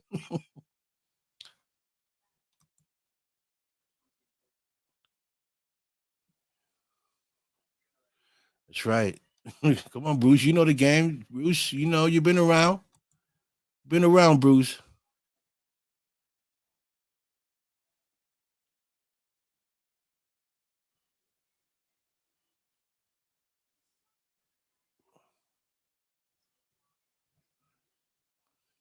Oh, sí, pero yo no vivo en Los Ángeles. Yo soy del, I'm from the East Coast. Yo soy del otro lado del planeta. Yo soy de acá por Nueva York, Boston, New York, Connecticut, I'm de esa área. Yo no soy de Los Ángeles. Yo fui a Los Ángeles para el award por Bev Moore, que me invitó. But thank you. I love that. So she's saying she's having a Latin Fashion Week in Los Angeles. They got 10 different designers that are going to be there to put in position. That's awesome, Mary. Congratulations. Bruce, you a hot mess, brother. Yeah, all the big cities are tough places, Chicago, LA, Boston, New York, Connecticut, Philadelphia. That's my side of town. You know, you got Los Angeles, you got San Diego, you got Texas on that side. Over here on the East Coast, we got New York, we got Chicago, we got, you know, uh Boston, we got, DC, Baltimore, North Carolina, South Carolina. We on the south side. So I can dig it. San Francisco, yeah, San Francisco, I heard it was like, woo, like a hot mess right now. I was told don't go to San Francisco. you know, they was like you need a backpack and what you call those things a tent. You can pull up anyone you wear in San Francisco, can put up your tent and stay there. I heard it was bad out there, but you know, life is what you make it, Bruce. Life is what you make it, and I'm determined to not be one of those statistics that we hear about. You know, I don't want to be. I'm a fight, Bruce, to the end to become who I want to become. And if I don't get to become who I want to become, at least I'm going to be respected. You know, wherever my name is said, people are gonna know my name and people are gonna respect my name and talk good about me because you know that's what I want. You know, I want to be that guy that everybody can depend on. I want to be that guy that when you need, you know, when you don't when you don't know where to go, you can call me and I can help resolve your problem. If you need to connect with something that you need to connect, I'm the guy you call. You know, that's the guy I want to be. You know, the guy that can help people. You know, but then again, I can't do that for everybody. You know, I'm going to do it for whoever God wants me to do it for. Whatever my heart tells me, if my heart says yes, you know, because sometimes your brain might say yes, but your heart says no. And I follow my heart, you know. And so, you know, whatever my heart says to do, that's what I do. Um, so that's just my goal. Yeah, it is very bad.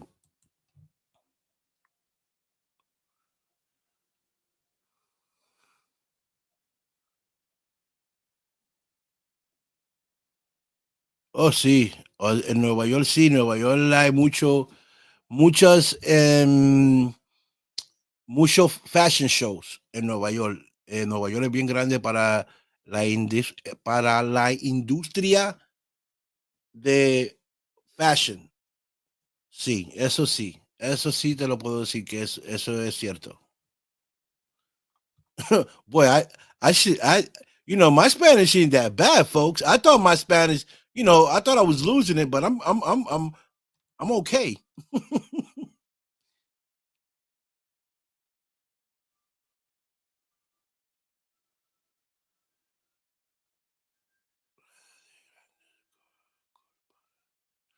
Sí,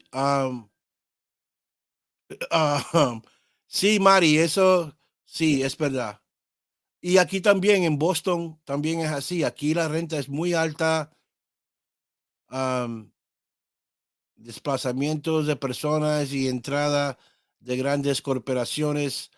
Esta es la ciudad de, ya tú sabes, de donde te puedan coger el dinero.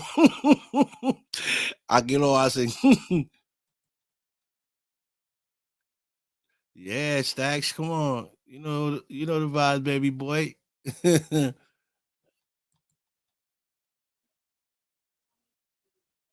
Oh, Bruce, you speaking español también. Okay, okay. So let me find out Bruce speaking español. Okay. Do you speak Spanish, Bruce, or did you learn it in school, or is one of your parents Latin? Because you wrote that very well. You you actually spelled it better than I would.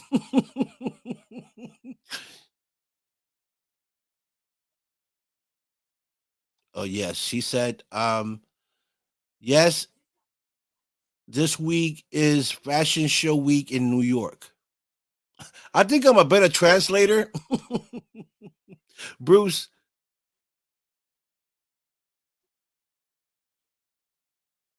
Yes, poquito. Well, shoot, you write it. Well, you write it better than me. You can spell it better than me. For real, unless you're using the computer to spell it for you. Bruce. Okay, yeah. I hope you ain't cheating over there. You're talking in English and it's writing in Spanish, Bruce. Are you cheating over there? Oh boy. But yeah, folks, you know, I wanted to come here and say what I said today because I felt it was important. Yeah, Bruce is cheating over there. Bruce is talking to the computer, Mary. He ain't telling us that, but I can see him.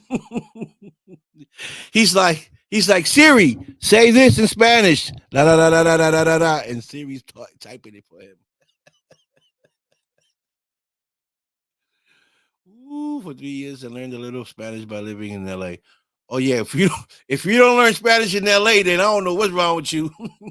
Okay, because all my Mexican brothers, man, they're all in LA, bro. Okay, you can't go nowhere without hearing "orale." S.A. Holmes, what's up, Bato? So you gotta learn a little something in L.A. Yeah, Siri translation. No, but Bruce said he learned it a little bit in L.A. Probably you got some Spanish brothers, and that's what's up. That's what it's all about. You know, mixing and changing the sauce, baby. But yeah,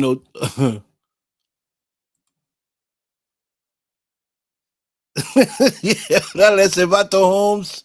You know the vibes, Holmes. Yeah.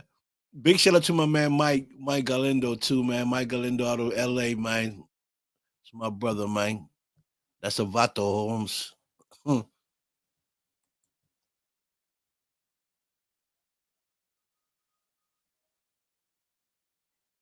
See, orale Vato homie. What's up, homie? Where you going? They say.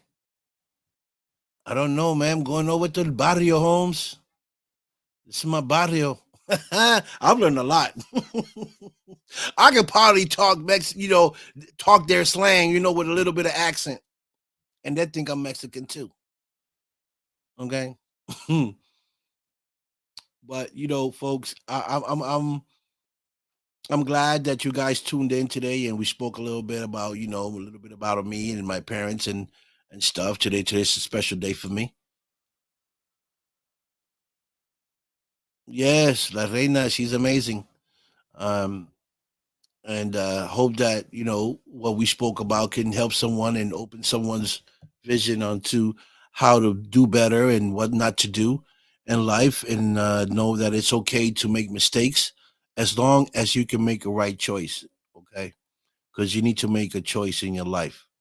We only getting older and wiser, so you got to learn how to make wise decisions as you grow. For me, unfortunately, I had to wait till I got little much older than some, but it's never too late. It's never remember this, folks. It's never too late to change. And I heard that from my brother James as well, James Strokes. It's never too late to change, no matter how old you are. As long as you're willing to change to for the better for you and for your family and for others, that's all that matters. You know what I mean? And and have a good heart. Respect others so others can respect you. Stay around positive people. Stay around people that are doing things um, that you enjoy doing as well, and see yourself grow. One step at a time. You gotta crawl before you walk, right? A house ain't built in one day, and a house is built with a foundation. So you got to build your foundation before you start to build that house.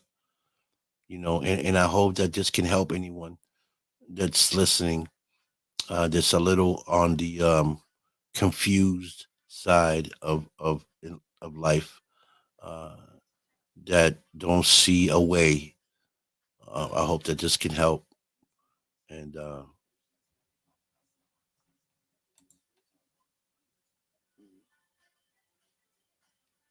yeah, it is. Kurt, what's up, brother? Kurt, come bring ding ding ding ding ding. It's in the house. What's up, Kurt? So yeah, Kurt just probably popped. I probably didn't heard half of the story we talked about, but thank you, Kurt, for tuning in, man. I appreciate you, my brother. We just talking some facts here, things about the past and things that we mistakes that we have committed, and we learn from it, and we are trying to and vent out and tell people kind of our stories to see who we can help, and change their lives. Um, so that's kind of like what we're talking about here. Always grinding, always. Listen, the grind don't stop, Kurt. The day you stop grinding is the day you gonna lose. Okay, that's just the way it is. You can't stop grinding, even when you get to where you want to get. Even if you become successful, You got to keep grinding because the day you keep grinding, everything starts to fall slowly but surely. That's like a billionaire. If a billionaire stops doing what he's doing to make his billions, eventually he's going to start losing billions. Why? Because he got to spend money. You know, so they got to keep it going to keep that money up.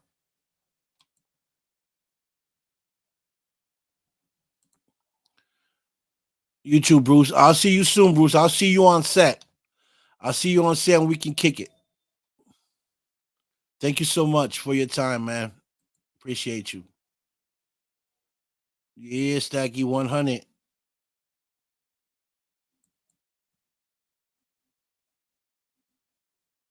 Grinding. Grinding es una palabra de calle que usamos, pero se usa también, tú sabes, está en el diccionario. Grinding es cuando una persona está trabajando mucho, que está aquí tratando de subir, um, de posiciones, que está trabajando, entonces está poniendo mucho trabajo, tú sabes, para poder subir su carrera. Eso se llama grinding. Tú sabes que tú estás, tú sabes, aquí, allá, aquí, haciendo lo que tienes que hacer para poder subir. Eso nosotros lo dijimos grinding.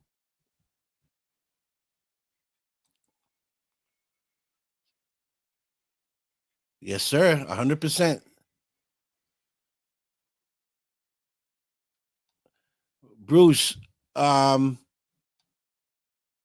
Mary Perez La Reina is asking, "Do you live in L.A.?" I think he's from San Francisco. I'm not too sure, but he could be from L.A. Or I think he's from Vegas. Not sure. Bruce is from everywhere. I don't know.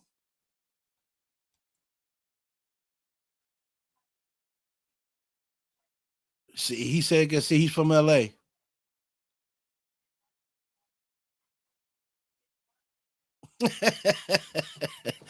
Yes, Mari, you are grinding very hard. Demasiado de duro. Eso es bueno. Keep grinding. See, Bruce vive en LA, Mary. Mhm. This is great. Um, Big shout out to the YouTubers that are watching as well. Thank you guys for logging in and listening to conversation today. But definitely, folks, tomorrow, tune in. I got some great guests coming on the show. I got action star John Asuna coming to the show tomorrow. He'll be on the show at 5 o'clock. And I'm trying to get Rhonda Transberry on tomorrow for 3 o'clock. She is a author and a vocalist out of, I believe, North Carolina or South Carolina, one of those two. Uh, so I'm gonna call her tomorrow, see if she's available. We can bring her on at 3 o'clock. John Osuna, actor, will be on at 5 o'clock. I'm excited to talk to him. And I do have this young lady by the name of Liv Sanchez out of Spain that's supposed to be coming on tomorrow. She is a actress, I believe, and singer. She'll be on the show as well tomorrow. So tune in for that. And then Sunday, um, we got some other great guests coming on Sunday, but we'll talk about that on Sunday or on Saturday night.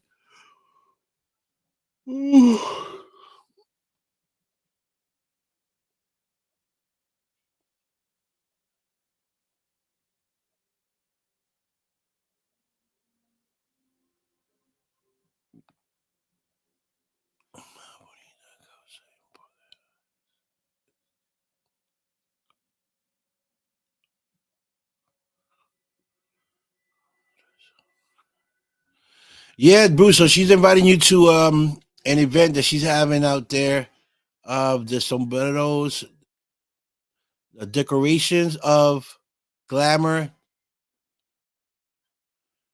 Mark, I can't introduce that. I don't know what that means. I don't know what that means. I can't introduce. I can't. But But folks, again, tune in tomorrow at 3. Hopefully at 3. But I'll post it up if I can get Rhonda on the show for tomorrow at 3. If I can, I'll post it up. If not, then 5 o'clock tomorrow, and hopefully 7 o'clock. But definitely 5 with John O'Soon. I can't wait to have him on the show. I met him out in L.A., but we were friends before that. But I got the honor to meet him at the Luxury Gala Oscars out in Hollywood.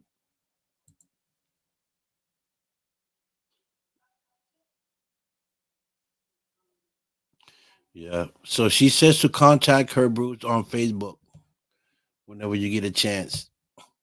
Awesome. So I'm gonna let you guys go tonight. I just wanted to come here really and thank you guys for wishing my father a happy birthday. Um, you know, it meant so much to me. Thank you so much. You have no idea what that meant to me, because my father really close to me. So I want to thank you guys for that. And and I'll see you guys tomorrow. Bruce, I'll see you on set on the 9th. Well, I'll be on set on the 8th on Monday. Bruce, I'll be in the shelter scene. It's a 1 day shoot for me. I don't know how many days you shooting, but I got the 1 day shoot on the 8th with Mike Galindo, Todd Bridges, Lisa Bits, and I forgot who the other two were for that scene. So I'll be out there for that. Hopefully, I can see you. It will be very nice to see you on set. And if not, then I'll see you next time I come out to LA. Um, Hopefully, you're at one of the Oscars, and we can see each other there. Um, and Sunday, I have two great guests also coming. So tune in for that. I'll be talking about that on Sunday, and the Showdown Challenge with Josie that won the Showdown Challenge on the Don Vic Show last week against Catalina Santana. We might have her go against her mom. Her mom and her daughter will going to challenge each other to see who will win the challenge. That'll be amazing. What do you guys think? Daughter and mother going at it on the Don Vic Show singing challenge. You know what I mean? That'll be great. Could the mom beat the daughter or the daughter beat the mom? Tune in and watch out. I'm going to set that up once I come back from LA. I mean, from Vegas, because I'm booked this Saturday, and when I get back, or maybe I can do it next Saturday before I leave. Yeah, I'll probably set it up for the 20 something. Okay, so not this week, but next Saturday, I'm gonna um I'm gonna set up the showdown challenge, hopefully with Josie and her mom, Rose, Mary, and see who can win the challenge.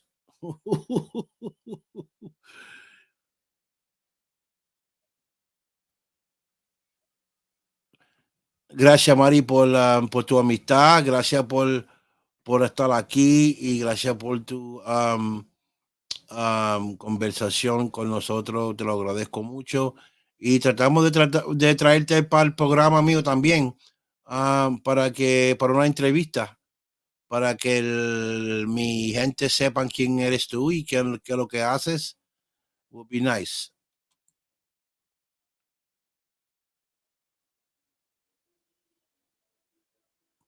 Gracias, gracias. So tune in, folks, because we got more and more amazing people coming to the show. Um, and I got a surprise coming.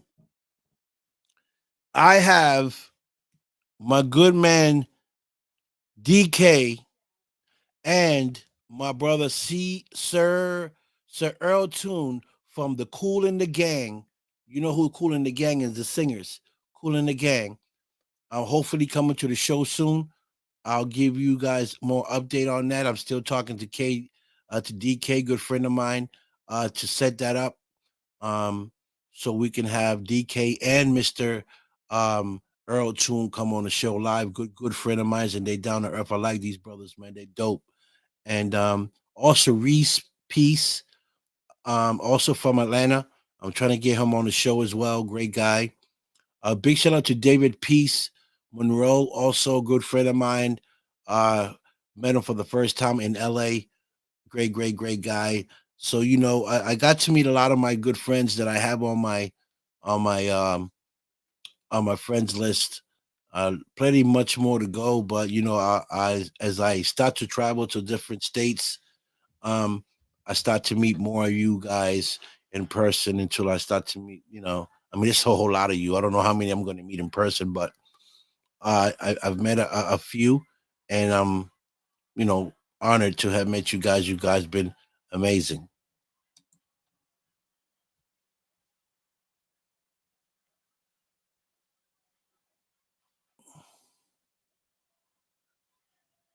Okay, awesome. Thank you, Sean. You have good luck and good luck on your investigation. You know what I mean? What's up? What's up? What's up, Riley Wade Chase in the building? What's up, man? Nice to see you pop up. Definitely gonna see you soon on Skate to Hell. I was just talking to Bruce about it. Can't wait to see you again, my brother. Riley Wade is an actor, tattoo artist out of Ohio. Great guy.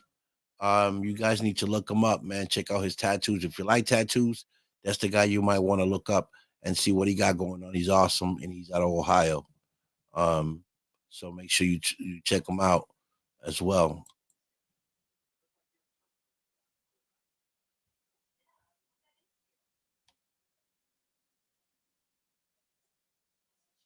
Gracias, amiga. Gracias. Muchas gracias, Mari. My man, 50 grand, 50 G's in the building. He said, follow me and everything is all right. Everything's gonna be all right. Everything's gonna be all right, my love. Say what? Ghetto bastards living in the projects. And you never rock this. You know the vibes, you know the song. Well, I'm gonna let y'all go, man. I'm a little tired. I've been working all day. I've been on social media, Ray, booking interviews for great guests that are coming on the show. Rally, I'm gonna bring you back up soon as well to talk about what you got going on, talk about your studio, your tattoo business, and everything else that you're doing. You're a great guy. I know you just shot a couple movies as well. We're gonna talk about that as well. Once I get back from shooting what skate to hell, we'll set you up to come back on the show and talk about your amazing time. I just read that, Riley. You're funny as hell. That's a good one. That's a good one. You're something else, I tell you. See, this is why I love this is why I like my brothers, man, because they got a sense of humor. And you have to in this type of business, because not you go insane, okay? You go insane like the tattoo artists. Okay, they go insane. That's why they got so many tattoos, because they're so much stressed out in the pain they tag up themselves. No, but not Rally. Rally's he just do it for fun. But anyway, folks, thank you so much. Love you guys. Thank you so much, YouTube. Thank you for watching. Everybody else that's tuning in, thank you much. All my viewers, thank you so much. Tune in tomorrow and see action star John Asuma on the show at 5 p.m. I got Liz Sanchez out of Spain. She is a singer and actress, I believe. She'll be on the show tomorrow. And hopefully I can bring author and vocalist Rhonda Stansberry tomorrow on the show at 3 p.m. So let's see what happens if she got time, and we'll have a great show tomorrow. We have 3 shows, 3, 5, and 7. It's going to be a long day. So if you miss one, you can tune into the next one. If you miss both of them, you can do the third one. Anyway, you can go back and forth. So you guys stay up, players. Stay up, players. I love you guys. You already know the vibes. I'm going to let you go with peace, love, respect, and y'all know the vibes. I'm out this piece. Peace.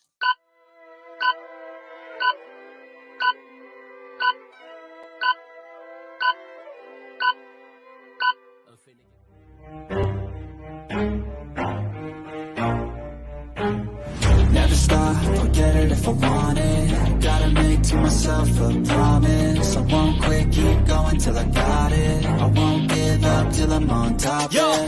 no, I ain't the type to give up. If I do something, man, I do it till I get what I want. I turn a business out of nothing into something I love. I got a poker face, but honestly, I'm not one to bluff. I flip a switch, never miss, man, I always stay up. Don't let them see you, bitch, always have a plan to stay tough. This life ahead of you ain't easy, it was built to be rough. But that's what makes a personality is tragedy, bruh.